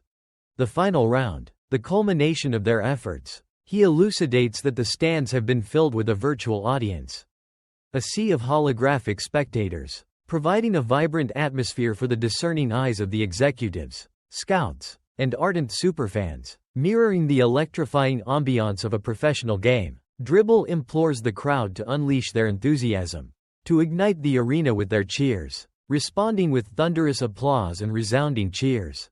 The holographic audience erupts into a cacophony of sound. Their virtual hands clap, their digital voices roar, creating a simulated yet palpable energy. Dribble proceeds to meticulously outline the regulations governing the third round. Simultaneously, from their elevated vantage point within their private booth, the Overtime Elite executives keenly observe the unfolding events on the court below. Dribble proclaims that the decisive Round 3 will feature teams comprised of 3 individuals. Will be playing against another team, in a thrilling 3-on-3 matchup. He goes on to explain that in a typical basketball game, a team can hold the ball for 24 seconds before shooting. But in this unique competition, that rule has been changed. In this fast-paced version of the game, the time limit for possession has been drastically reduced to a mere 10 seconds. He further reveals a unique scoring twist, adding that, with a mischievous grin, Dribble announces a game-changing element. There's a significant advantage to be gained by sinking a basket from beyond the three-point arc. The reward for a successful long-range shot? A whopping 10 points. Instead of the usual 3, he outlines the tournament structure, stating that there will be 3 intense matches, and from these battles, 3 victorious teams will emerge, raising the stakes even higher. He enthusiastically proclaims that the winning teams will receive a coveted invitation to the prestigious Overtime Elite Academy. Dribble continues to electrify the atmosphere, pumping up the crowd with a challenge. Are they ready for this extraordinary basketball showdown? Down below, amidst the roaring spectators, Jaden expresses his admiration for the small, furry creature's remarkable ability to ignite the crowd's enthusiasm. With Omari and Tien flanking him from behind, the trio of young basketball hopefuls confidently strode onto the court. A wave of anticipation washed over them as they discovered their team was among the first to compete. Omari, who had been keenly observing the surroundings with a discerning eye, deduced that this particular game appeared to favor those with exceptional shooting prowess. He elaborated further, explaining that the shortened game clock would necessitate a faster pace of play and quicker shots than usual. Furthermore, he highlighted the significant point disparity. A successful three-pointer was worth more than triple the points awarded for a close-range shot near the basket. Jaden, initiating his warm-up stretches, declared that victory would hinge upon their ability to prioritize and excel at shooting three-pointers. Turning to his teammates, he inquired about their proficiency in long-range shooting. Omari candidly admitted that three-pointers weren't his forte. Tien echoed the sentiment, confessing to a similar lack of expertise. Jaden released a sigh, acknowledging that he had already surmised as much. Dismissing their concerns, he assured them it wouldn't be an issue, instructing them to simply pass him the ball. Omari's face lit up with excitement at the prospect of having Jaden on their team.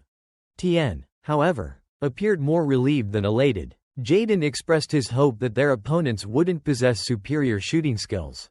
Moments later, their opponents, a trio of formidable players, emerge from the sidelines. The opposing team appears remarkably composed and confident as they stride towards Omari and his teammates. Gray scrutinizes the newcomers, a knowing smirk spreading across his face as he recognizes the imminent challenge. Sensing this game will be a fierce battle, Jaden bluntly declares their unfortunate luck, acknowledging the formidable opponents. A confident smile graces Omari's lips as he assesses his competition, while a flicker of worry crosses Tien's face, betraying a hint of anxiety. They're facing Team CA squad renowned for their skill, the highest-ranked team in the overtime elite tryouts, a testament to their exceptional abilities. They also boast three of the most dominant players from the previous round, a clear indication of their individual prowess and collective strength. The player with the low haircut, hands casually clasped behind his head, is Ray, a force to be reckoned with. Their Jamaican teammate with the striking dreadlocks is Luke, known for his agility and finesse. Trailing behind them is Devin, completing their formidable trio. Devin offers a friendly wave, extending a gesture of sportsmanship. He expresses his hope for a good, clean match, showcasing his respect for the competition. Both teams converge at center court, the tension palpable as the game is about to commence. Luke acknowledges Omari, confirming his identity, and mentions witnessing his impressive performance against Oscar in the second round. A subtle acknowledgement of his skill, and acknowledges the sheer audacity of their play, praising it as a truly gutsy performance. The team appears momentarily stunned, taken aback by their opponent's unexpected compliment. However, Devin simply expresses his admiration for Omari's strategic prowess, acknowledging the brilliance of his gameplay. He then proceeds to introduce himself, extending a hand in sportsmanship. Omari reciprocates the gesture, accepting the handshake and offering his own introduction in return. Devin offers a courteous, "good game" wish, and Omari responds in kind, echoing the sentiment. A thought crosses Omari's mind. Beneath the competitive exterior, Devin seems to be a genuinely pleasant individual. Jaden interrupts Omari's contemplation, questioning if he's finished socializing with the opposition. Omari clarifies that their interaction was simply a display of mutual respect and good sportsmanship. Nothing more. Jaden probes further, inquiring about Omari's ambition to become the very best. He asserts that such aspiration is the presumed reason for Omari joining the prestigious Overtime Elite program. Jaden emphasizes the implication of this ambition. Omari must be prepared to shatter Devin's dreams if necessary to achieve his own. These words resonate deeply with Omari, striking a chord within him. The memory of how they mercilessly crushed Oscar's aspirations flashes through his mind. He reluctantly concedes that Jaden's harsh assessment might hold some truth. He reminds himself that survival in the fiercely competitive environment of Overtime Elite often necessitates extinguishing someone else's professional basketball aspirations. He understands that this ruthless reality likely explains the pervasive cutthroat mentality among his peers. Omari acknowledges his own burning desire to triumph, his intense competitive spirit, but resolves that it doesn't necessitate becoming as callous and heartless as others seem to be. With a burst of energy, Dribble bounces up to the boys, his voice brimming with excitement as he asks if they're prepared for the challenge. The moment he declares the game has begun, Devon and Omari explode into motion, both lunging for the ball with fierce determination. In a display of impressive agility, Devon manages to deftly flick the ball backwards to his teammate. Much to Omari's chagrin, our protagonist's eyes widen in disbelief. The opponent snatched the ball with lightning-fast reflexes. He mentally acknowledges Devon's exceptional leaping ability, a force to be reckoned with. Ray secures the ball, praising Devon's skillful tip-off with a touch of admiration. Nice move. He playfully accuses Devon of intentionally passing the ball, a knowing glint in his eyes.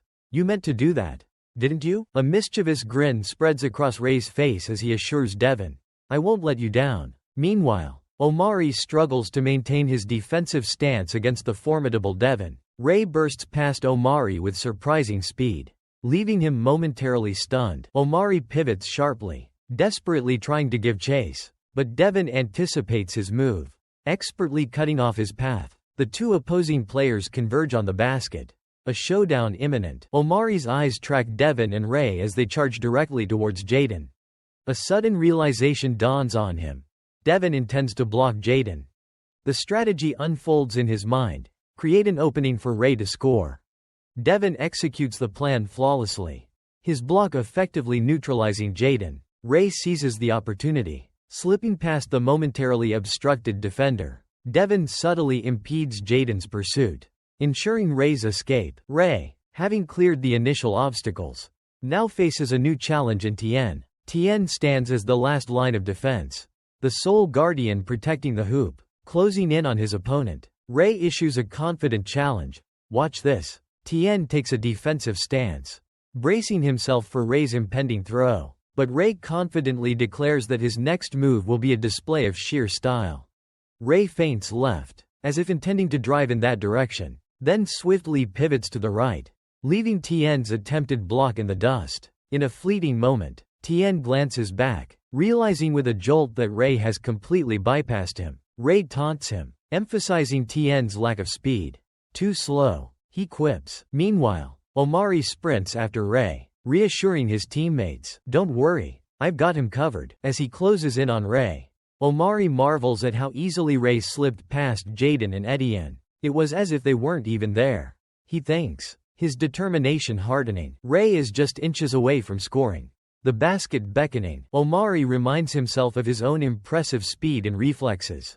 He's not easily beaten. Suddenly, Ray leaps into the air, preparing for a dunk. I have to stop him here, Omari resolves, focusing all his energy. Ray is on the verge of slamming the ball through the hoop.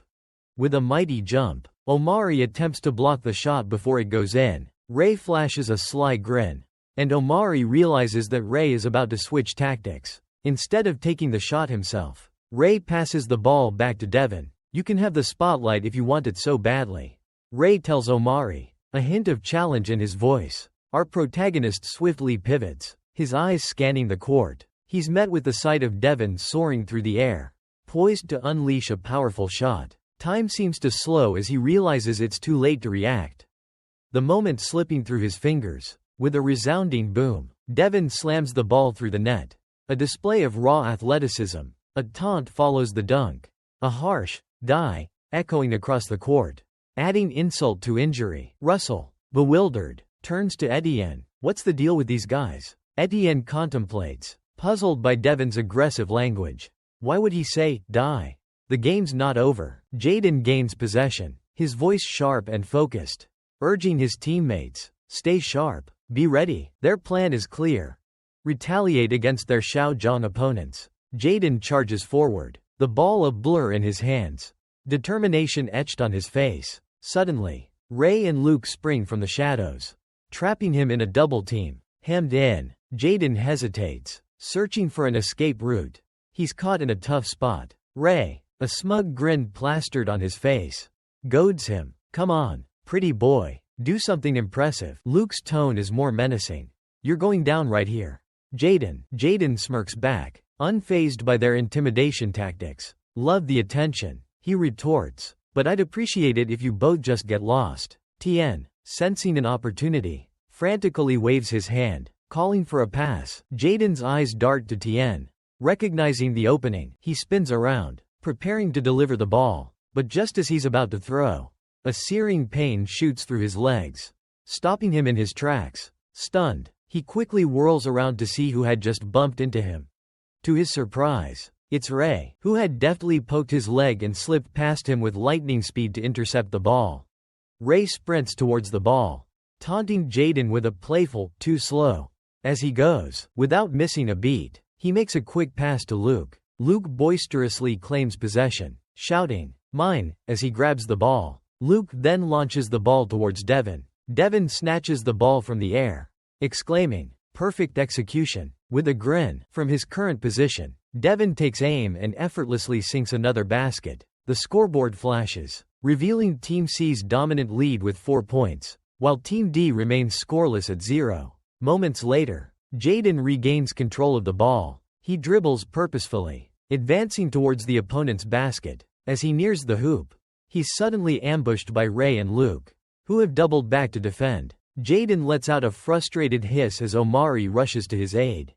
Omari questions their aggressive double-teaming tactic against Jaden, pondering aloud, is it because they know Jaden's shooting skills surpass those of his teammates? Suddenly, Omari realizes the true reason behind their strategy. It's a desperate attempt to capitalize on the dwindling game time, allowing them to maintain possession. The shortened timer further intensifies the pressure. Forced to make quick decisions, they rapidly pass the ball amongst themselves. But he notices Luke and Ray's strategic positioning. Anticipating a shutdown play, they're double-teaming Jaden, forcing Omari to quickly react and provide support. A troubling thought crosses his mind. Could Jaden's ball-handling skills be faltering? He dismisses the idea as impossible. Jaden's prowess is undeniable. He wouldn't have survived the second round otherwise. He's puzzled by their aggressive tactics. Why the sudden ambush? His eyes are glued to Jaden. Observing every move, he focuses intently on Jaden's footwork, searching for clues. A sudden realization dawns upon Omari. Jaden's footing is unstable, compromised. In a flash, Luke seizes the opportunity, snatching the ball from Jaden's grasp and sprinting away. A horrifying suspicion grips Omari. He senses a hidden struggle, a painful secret. Jaden is playing injured. Simultaneously, Jaden crumples to the ground, the ball slipping from his weakened hands as Luke triumphs. A flashback abruptly transports us to the intensity of last year's East Coast Regional Finals. There, Jaden executes a spectacular shot, a moment of brilliance etched in memory. The voice of the commentator booms through the arena, his words laced with excitement as he declares that Jaden has just drained another three-pointer. The net barely rippling, he proclaims that the sharpshooter is ablaze, unstoppable, a human torch on the court. His three-point prowess, he emphasizes, has made reaching the 30-point milestone look like a casual stroll in the park. Jaden celebrates the moment with a quick, energetic high-five to his teammate. Mike, grinning, playfully jabs at him. Seriously, would it kill you to dial it back a notch? Just for once? Mike continues, his voice filled with optimistic energy. If we keep playing like this, the regional championship is practically in our hands. He confidently asserts that victory at the regionals is all but guaranteed. The scoreboard blazes with a dominant 73-53 lead. Mike reminds Jaden that while they are comfortably ahead, they still have room to further solidify their advantage, to crush the opponent's hopes. With unwavering ambition, Jaden questions, "Are we aiming for anything less than the national title?" He urges Mike, "Just keep feeding me the ball." With unwavering confidence, he declares, "I'll keep sinking these shots. And together, we'll turn our championship dreams into reality." Mike chuckles, shaking his head in amusement. "You cocky bastard," he playfully suggests. "As captain, maybe I should bench you for a bit." The captain reconsiders, a sly grin spreading across his face. "Nah," he decides, "we can settle that later. Right now, it's winning time." With renewed focus, he commands, "Let's finish this game strong." Suddenly, a player from the opposing team charges towards Jaden with alarming speed. A look of determination etched on his face. A sense of unease washes over Jaden as he wonders, why isn't he slowing down? What's he planning? The opponent continues his relentless charge towards Jaden, showing no signs of slowing down or attempting a dribble to get around him. He seems intent on a collision. Mere moments later, the charging player slams directly into Jaden, sending him crashing to the court. As the opponent falls on top of Jaden, pinning him to the ground. Jaden catches a glimpse of a cunning smirk spreading across the other player's face. The malicious grin leaves no doubt in Jaden's mind that this was a deliberate act of aggression. With a calculated move, the opponent positions his elbow directly over Jaden's leg, and then forcefully drives his weight down, aiming to inflict a serious injury. The aftermath of the brutal foul leaves Jaden hospitalized with a severe injury. Confined to a wheelchair, his dreams of playing basketball hang in the balance. The doctor solemnly informs Jaden and his anxious mother that Jaden has suffered a complete tear of his Achilles tendon, a devastating blow for any athlete. He explains that with sufficient rest, diligent adherence to the prescribed physical therapy regimen, and unwavering dedication to recovery, Jaden should be able to make a full recovery. The doctor's words bring a wave of relief to Jaden's mother, easing her worries. Despite the reassuring news, Jaden's mind races with uncertainty, and he anxiously inquires about the future of his basketball career. He eagerly asks the doctor when he can rejoin his team and step back onto the court. His mother observes him with an impassive expression, her face betraying no emotion. The doctor pauses before delivering his response to Jaden's burning question. The doctor delivered devastating news. The damage to the tendon in Jaden's leg was severe and irreversible. He faced the grim possibility of losing his ability to walk entirely if he were to re-injure his leg. The doctor's solemn recommendation was to abandon basketball altogether, crushing Jaden's dreams. The words hung in the air, a death sentence to his passion. The doctor advised him to relinquish his beloved sport. Overwhelmed by terror, Jaden's body trembled, and beads of sweat erupted on his forehead. A wave of nausea washed over him. Later that day, the weight of the news still heavy on his shoulders, Jaden navigated his wheelchair to a nearby park. Drawn to the familiar sounds of a basketball game, he wheeled himself towards the rhythmic squeak of sneakers and the bounce of the ball. He positioned his wheelchair courtside, a silent observer of the game he could no longer play. The chain-link fence felt like a barrier separating him from his former life. He watched the kids play with a mixture of longing and despair. Each dribble and shot a painful reminder of his loss. Their carefree joy was a stark contrast to his inner turmoil. The sudden ringing of his phone shattered the silence. He answered, his heart pounding in his chest. It was Mike. Relief washed over Jaden as Mike immediately apologized for his silence, explaining he'd been in surgery. He hadn't been able to answer any calls, leaving Jaden in agonizing suspense. The surgery had been unexpected and urgent. Jaden's voice trembled as he inquired about the match, desperate to know if they had secured a victory. Hope flickered within him. Mike's voice was somber as he delivered the crushing news: they had lost. The single word felt like a punch to Jaden's gut. He assured Jaden that they had fought with every ounce of strength they possessed, leaving nothing on the court. But it hadn't been enough. Jaden listened in stunned silence, the sounds of the park fading into the background.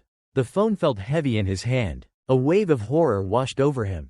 The reality of their loss hit him hard. Their chance at winning the Nationals, a dream they had shared and worked so hard for, had slipped away. The future felt bleak. Mike's voice was filled with regret as he admitted that perhaps they had needed Jaden after all. His absence had been deeply felt. Their season was officially over. Their hopes and aspirations dashed against the harsh reality of defeat. The final buzzer had sounded on their dreams. Mike shares the news of his impending graduation, mentioning he'll be finishing school this year. He called Jaden specifically to express his deep gratitude and privilege of playing alongside him for the past several years.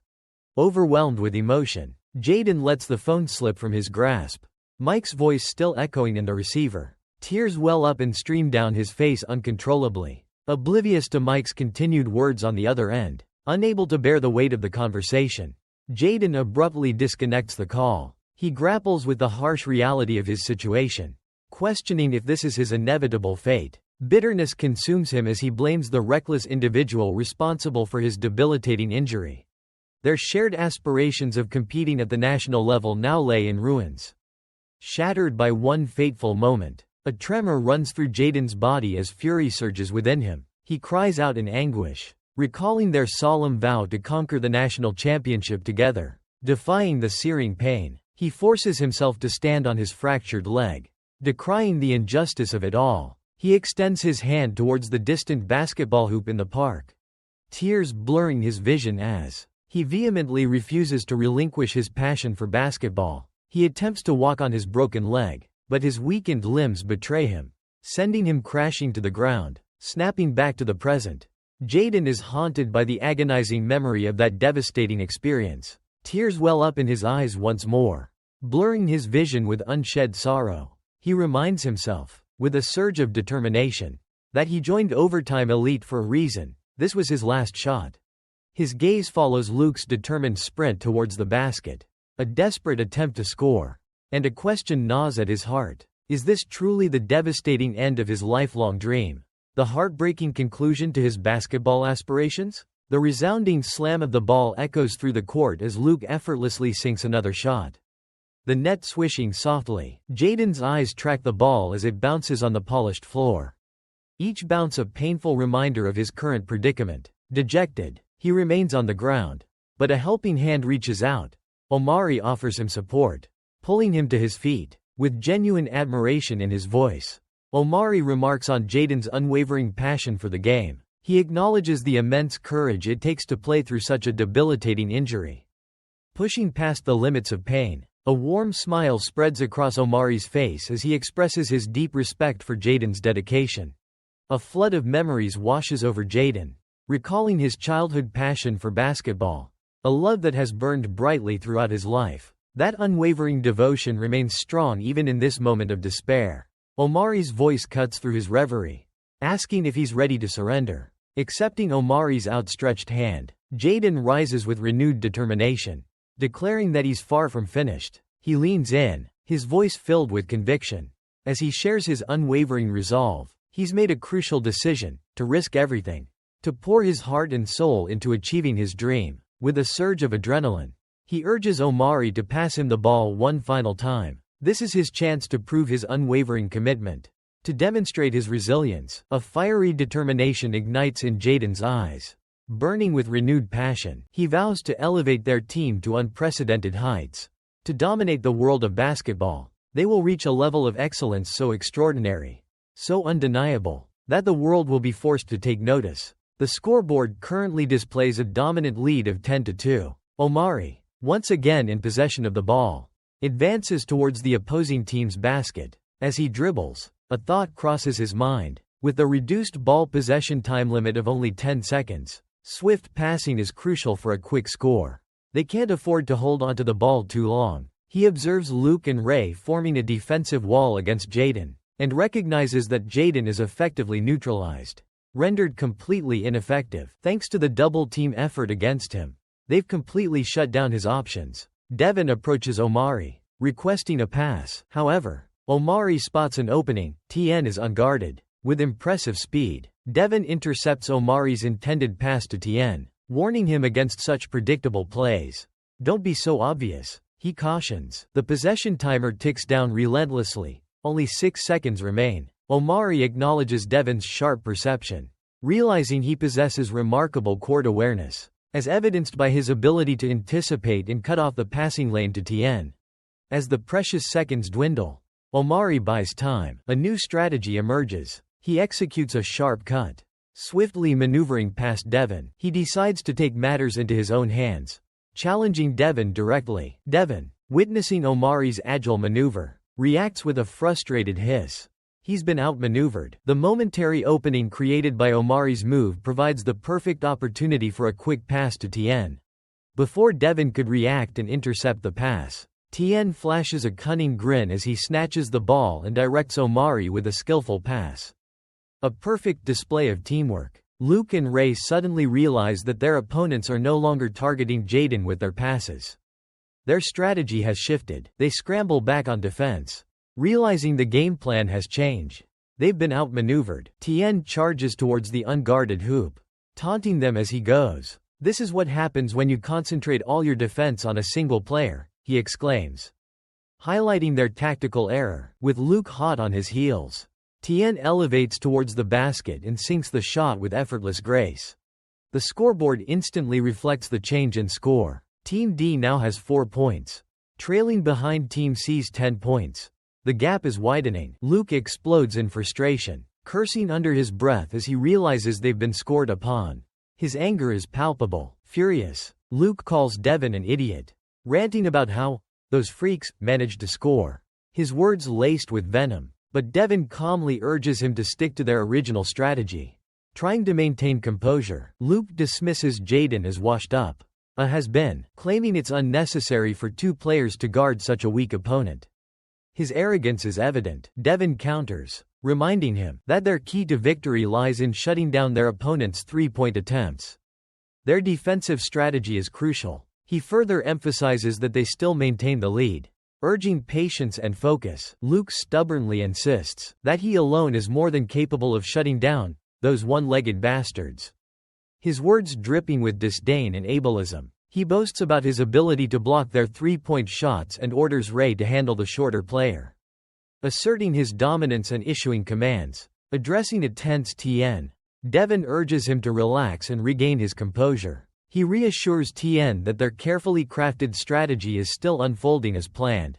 Luke, his voice filled with frustration, demands to know what exactly is working about their supposed plan, especially when the opposing team, whom he dismisses as scrubs, had an unobstructed path to the basket. He emphasizes that their opponents were wide open, with no defenders impeding their progress. Luke places the blame squarely on Devin, accusing him of failing to defend effectively against Omari's offensive maneuvers. As Luke and Devin engage in a heated argument, Ray intervenes, urging his teammates to concentrate on the game. He emphasizes that their constant bickering is detrimental to their image and performance.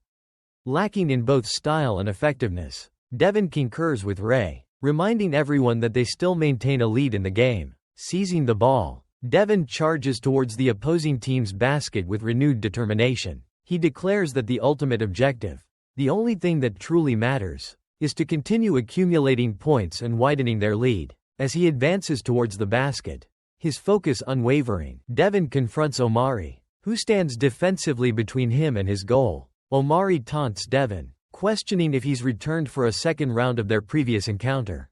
However, Devin retorts that Omari's persistent challenges are beginning to irritate him. Devin abruptly halts his forward momentum, positioning himself directly in front of Omari and skillfully dribbling the ball to prevent him from stealing it. The scene transitions to a flashback, taking us back to a moment before the game commenced. Luke expresses his uncertainty to Devin, questioning if he's absolutely certain that Jaden is the individual he's been describing. Devin asserts with unwavering certainty, revealing that he was indeed the very culprit responsible for eliminating his team from the East Coast quarterfinals. He regales them with tales of Jaden's legendary shooting prowess, painting him as a formidable marksman. Luke inquires why Devin didn't join forces with Jaden, given his exceptional talent. A hearty laughter erupts from Devin in response to their question, leaving his teammates bewildered and curious about the source of his amusement. He clarifies that he didn't collaborate with Jaden because someone else had already humbled the trash, putting him in his place. This individual had injured Jaden, thwarting Devin's own aspirations for vengeance. The memory of his defeat at Jaden's hands resurfaces, and he recounts how that bastard single-handedly shattered his team's championship dreams. He vividly describes Jaden's final shot, a moment forever etched in his memory as he lay defeated on the court. This burning desire for retribution, he explains, fuels his determination to have them face Jaden. In the upcoming round, Devin unveils his meticulous plan to dismantle Jaden and finally settle the score. Meanwhile, back in the heat of the current game, Devin executes a swift maneuver, crouching low and bursting past Omari, who sprints away with the ball. A silent laughter echoes within him as he mocks Omari's skills, believing him to be nothing more than a proficient dribbler, and that his defensive skills are lacking. Devin abruptly halts his advance when he unexpectedly encounters Tien. Tien, positioned strategically to block the path to the basket, declares confidently, "You're not getting past me." A wave of surprise washes over Devin as he wonders what in the world has gotten into him. He observes Tien's shorter stature, but can't find a single vulnerability in his defensive stance. Luke exclaims, "Devin, you're such a Dumbo. Why did you stop?" Before Luke can complete his thought, Omari swiftly darts past, snatching the ball from Devin's grasp. He praises Tien. "Excellent defense." Devin is taken aback, suddenly realizing that Tien served as a clever decoy. Luke and Ray are stunned by this unexpected turn of events. Omari reminds Jaden, "Remember when I said to pass me the ball?" He adds, "Well, get ready." Omari throws the ball to Jaden, urging him, "This is your chance." Jaden secures the ball, and immediately leaps for a shot. And a surge of exhilaration courses through him as he finally gets the opportunity to take the shot. His eyes scan the court, registering the unguarded hoop, and the realization dawns upon him, it's a wide-open shot. Luke's voice erupts in disbelief. Why in the world is nobody guarding Jaden? Ray chimes in, a hint of playful challenge in his tone. Is he seriously going to attempt a full-court shot with that much flair? Luke sprints towards Jaden, his words laced with doubt. "There's absolutely no chance you're making that shot." Trying to rattle Jaden, Luke taunts, "The East Coast Regionals will be the furthest you'll ever reach in this game."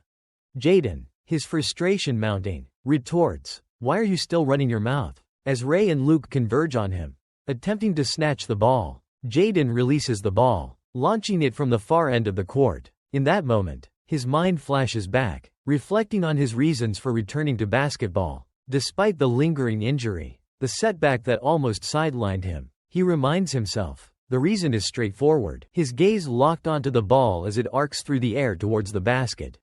Seconds later, to Luke's utter astonishment, the ball swishes through the net. A resounding score of 10 points. The crowd roars as they realize the incredible feat. 3-pointers are worth 10 points in this particular game. Jaden reaffirms his motivation to himself.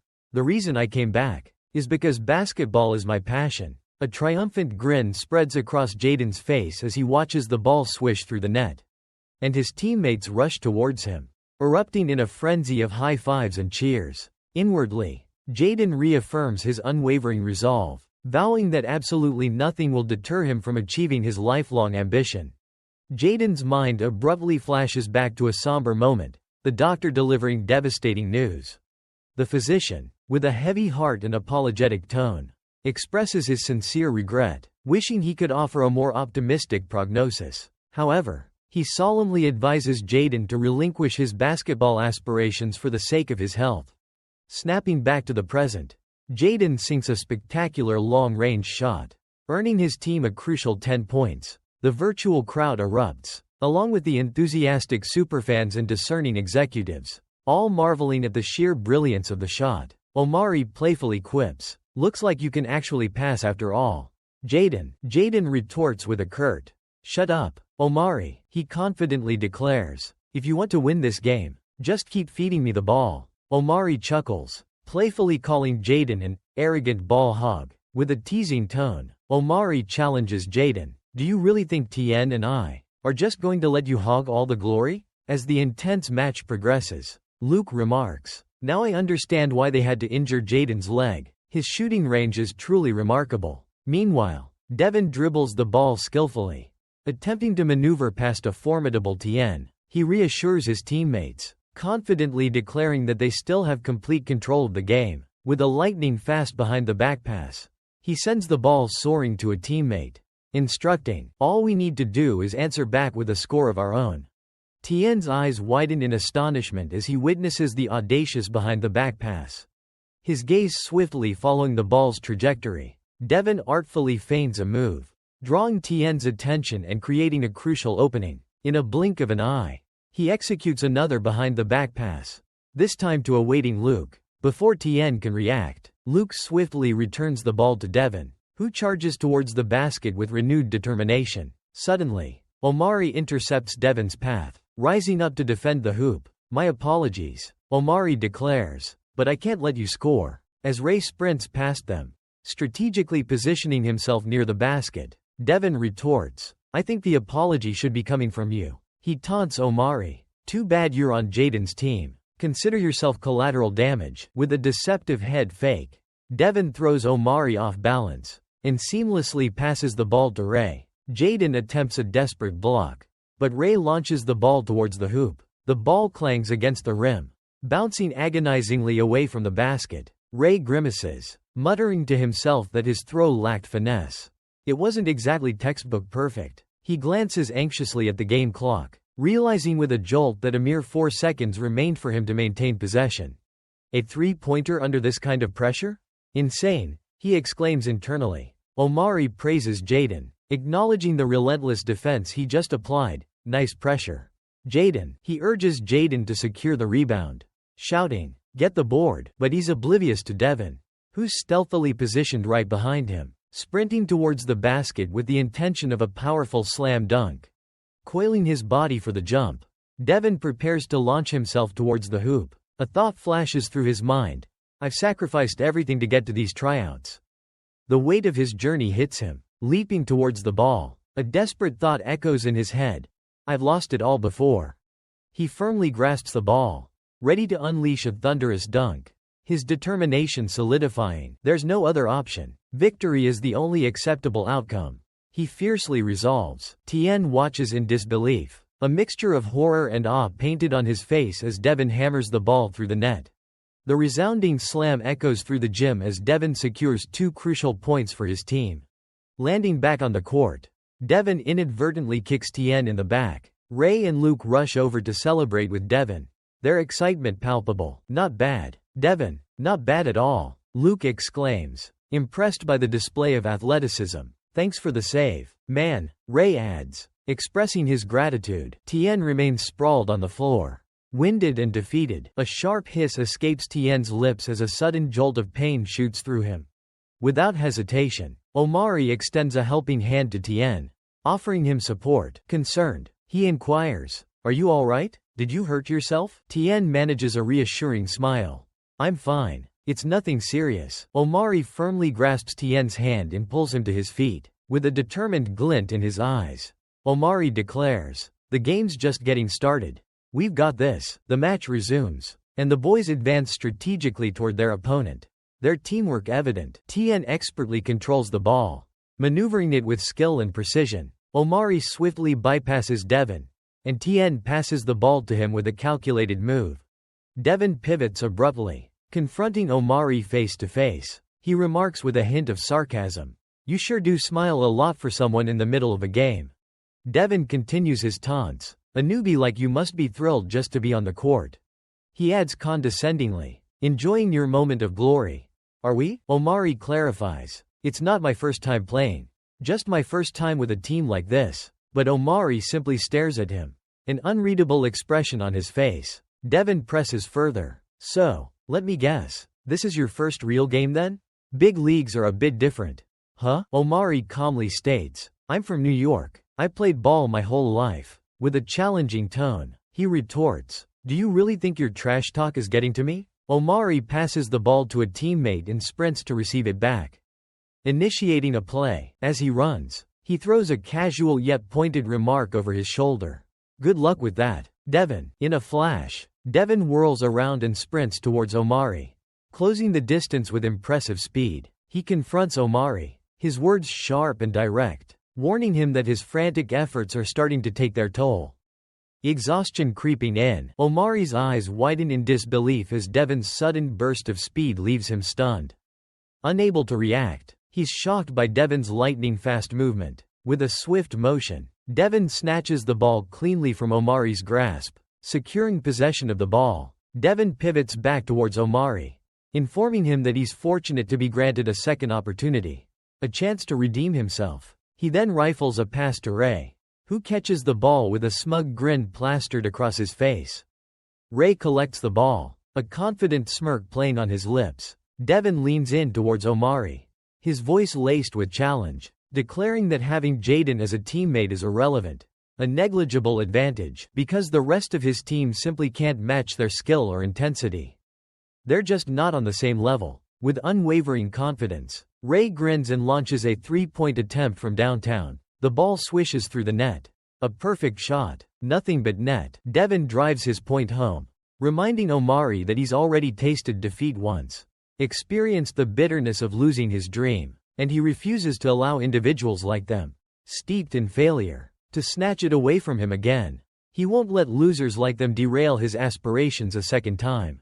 Omari is visibly shaken, utterly astonished that Devin managed to steal the ball so effortlessly. The shock of the steal is evident on Omari's face. Devin's voice booms, urging them to unleash their full potential, to give him everything they've got. He challenges them to bring their A game. He commands them to fight without reservation, to hold nothing back. Don't hold back. he insists, turning his attention to Jaden. Devon's voice intensifies as he instructs him to utterly dominate their opponents. He needs to crush them completely. As they push themselves to the limit, the scoreboard updates, reflecting Team C's impressive 22-point total, showcasing their dominance on the court. The scoreboard flashes, updating Team C's score to 22, a testament to their superior play. Meanwhile, Team D trails behind with a score of 14 points. A flashback takes us 2 years into the past, where a young Omari honed his skills on the neighborhood basketball court. Practicing solo, he provides his own running commentary. Immersing himself in the game, his imagination transports him to a packed stadium, the roar of the crowd echoing in his ears. He envisions himself as a rising star rookie, ball in hand, poised to make his mark, surrounded by a formidable defense. Opponents towering over him. The imaginary commentator questions how he'll navigate this challenging path to victory. Facing a wall of giant adversaries, his determination remains unwavering. A shy smile spreads across Omari's face as he prepares to take the decisive shot. But his reverie is shattered, interrupted by a sudden shout of his name. Snapped back to reality, Omari spots his aunt standing at the edge of the court. She requests his assistance with the groceries, her voice pulling him from his dreams. Explaining that she still has work to finish, she asks if he would mind lending a hand with dinner preparations. His hesitation prompts her to question if he's even paying attention. Dejected, Omari trudges towards her, his gaze lingering longingly on his basketball. Suddenly, a loud crash jolts him, and he spins around to see what happened to his aunt. His aunt collapses, hitting the ground with a thud. Omari immediately rushes to her side, concern etched on his face. Later, Omari's aunt lies in a hospital bed, having lost consciousness earlier. She's hooked up to machines, recovering from her fainting spell. Omari stands vigilantly beside her, a silent guardian at her bedside. He gently chides her, expressing his worry that she constantly pushes herself beyond her limits. Exhausted, he sinks into a nearby chair, the weight of the situation heavy on his shoulders. He resolves to take on more responsibility. Determined to contribute his share of the burden, he needs to step up, not just in the future, but right here, right now. The present demands his attention. A sobering thought crosses his mind. Sometimes aspirations remain just that, aspirations. Fleeting and unreal. Sometimes, a dream is just a dream. Back on the court, Devon sinks another basket, boosting Team C's score to 26 points. Meanwhile, Team D lags behind, their score stagnant at 14. The scouts buzz with renewed interest, observing that the game is finally gaining momentum. Gray concurs, a palpable tension creeping into his demeanor. He's noticing the shift in intensity. A worried frown creases his brow as he questions whether everyone can maintain this accelerated pace. Meanwhile, Omari, back in possession of the ball, skillfully dribbles past Ray. Ray, momentarily stunned, glances back at him, marveling at Omari's seemingly inexhaustible energy and agility. How can he still move like that? As Omari drives towards the basket, determined to score, Luke intercepts him, stepping directly into his path, vowing to halt his advance. Without missing a beat, Omari swiftly passes the ball to Tien, thwarting Luke's defensive maneuver. With a flick of the wrist, Tien launches the ball towards the hoop, sinking a perfect shot. The scoreboard instantly updates, awarding Team D 16 points and igniting a burst of celebration. Tien erupts in cheers, reveling in the successful play. Amidst the jubilant atmosphere, Omari begrudgingly acknowledges to himself, with a hint of resentment, that Devon's earlier assessment was spot on. He confesses internally that he's struggling to adapt to the relentless pace of this high-octane match. Simultaneously, Luke executes a skillful maneuver, securing another 2 points and boosting his team's score to 28. Omari's thoughts race as he observes the constant back-and-forth struggle for dominance on the court. Jaden adds to the pressure with a smooth two-pointer, intensifying the competition. The relentless offensive attacks and the demanding defensive efforts weigh heavily on Omari's mind. Meanwhile, Luke strikes again, sinking yet another basket and propelling his team's score to an imposing 30 points. Overwhelmed by the chaos, Omari grapples with the challenge of keeping up in this whirlwind of a game. Determined to make a play, he advances towards the opponent's basket, but his efforts are thwarted. Devon, a formidable obstacle, intercepts him once again, delivering a crushing blow with a scornful remark about Omari reaching his breaking point. Devon leans in, his voice dripping with disdain as he taunts, "A pathetic weakling like you deserves nothing more than to end it all right here." Once again, Devon effortlessly snatches the ball from Omari's grasp, leaving him feeling utterly demoralized. To Omari's horror and disbelief, Devon flashes a sinister smirk as he confidently strides towards the hoop. Poised to score yet again, Omari watches in stunned silence, a mixture of fear and frustration washing over him. Jaden explodes in frustration, yelling at Tien to get back and defend against Devon's advance. Omari's eyes are glued to Devon as he drives towards the basket, his heart pounding in his chest. A chilling thought grips him. His lifelong dream of turning pro will evaporate if they concede another three-pointer. The weight of the moment crushes him. One more successful shot from beyond the arc will shatter everything. He reflects on the immense physical exertion he's endured throughout the game, the relentless effort he's poured onto the court. Exhaustion overwhelms him. His body screams in protest, every muscle aching, barely able to respond. Doubt creeps into his mind, whispering insidious suggestions that perhaps this audacious dream was a fool's errand. A sense of regret washes over him, questioning the decision to join the overtime elite, wondering if it was a colossal mistake. Mari berates himself internally, yearning for the simpler life he could have had if he'd relinquished this demanding dream long ago. Defeated, he collapses onto the floor, envisioning himself descending into a metaphorical graveyard, his aspirations buried alongside him. Suddenly, Tien jolts him back to reality, yanking his jersey and demanding answers. Tien's voice cuts through his despair, questioning his inaction, wondering why he's passively accepting defeat. With a fierce roar, Tien declares that Omari isn't allowed to give up. Not yet. Tien sprints past him, a whirlwind of determination, miraculously managing to dislodge the ball from Devon's grasp. Devon glances back in astonishment, baffled by Tien's relentless energy, questioning how he can still be playing at full intensity. Without hesitation, Tien whips a pass to Omari, reigniting the hope that had almost been extinguished. Omari clutched the ball, hesitation clouding his features as he struggled to decide his next move. Tien's urgent shout snapped him out of his reverie.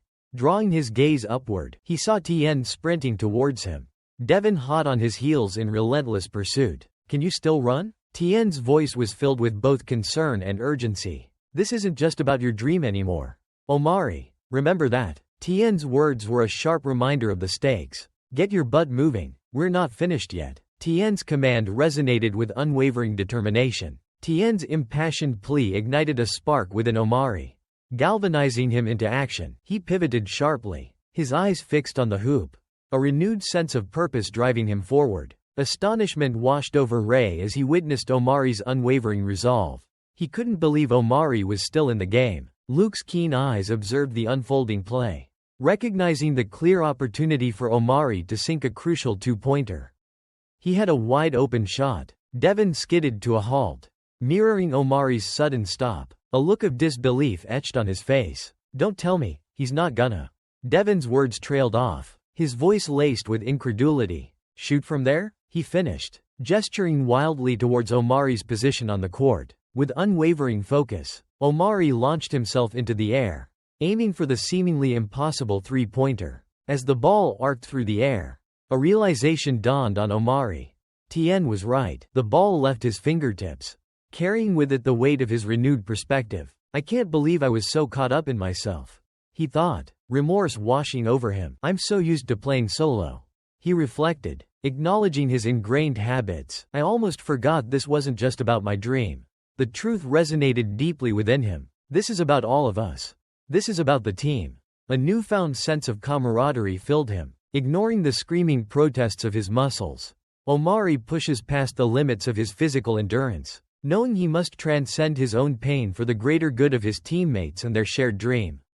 He's willing to sacrifice everything for victory. The ball hangs suspended in the air for a breathless moment before finding its mark with a resounding swish. The leaderboard instantly reflects the change, awarding Team D8 crucial 28 points. A surge of life in the face of defeat. A wave of exhilaration washes over Omari. They've clawed their way back from the brink of disaster, defying the odds and igniting a spark of hope. They are back in the game.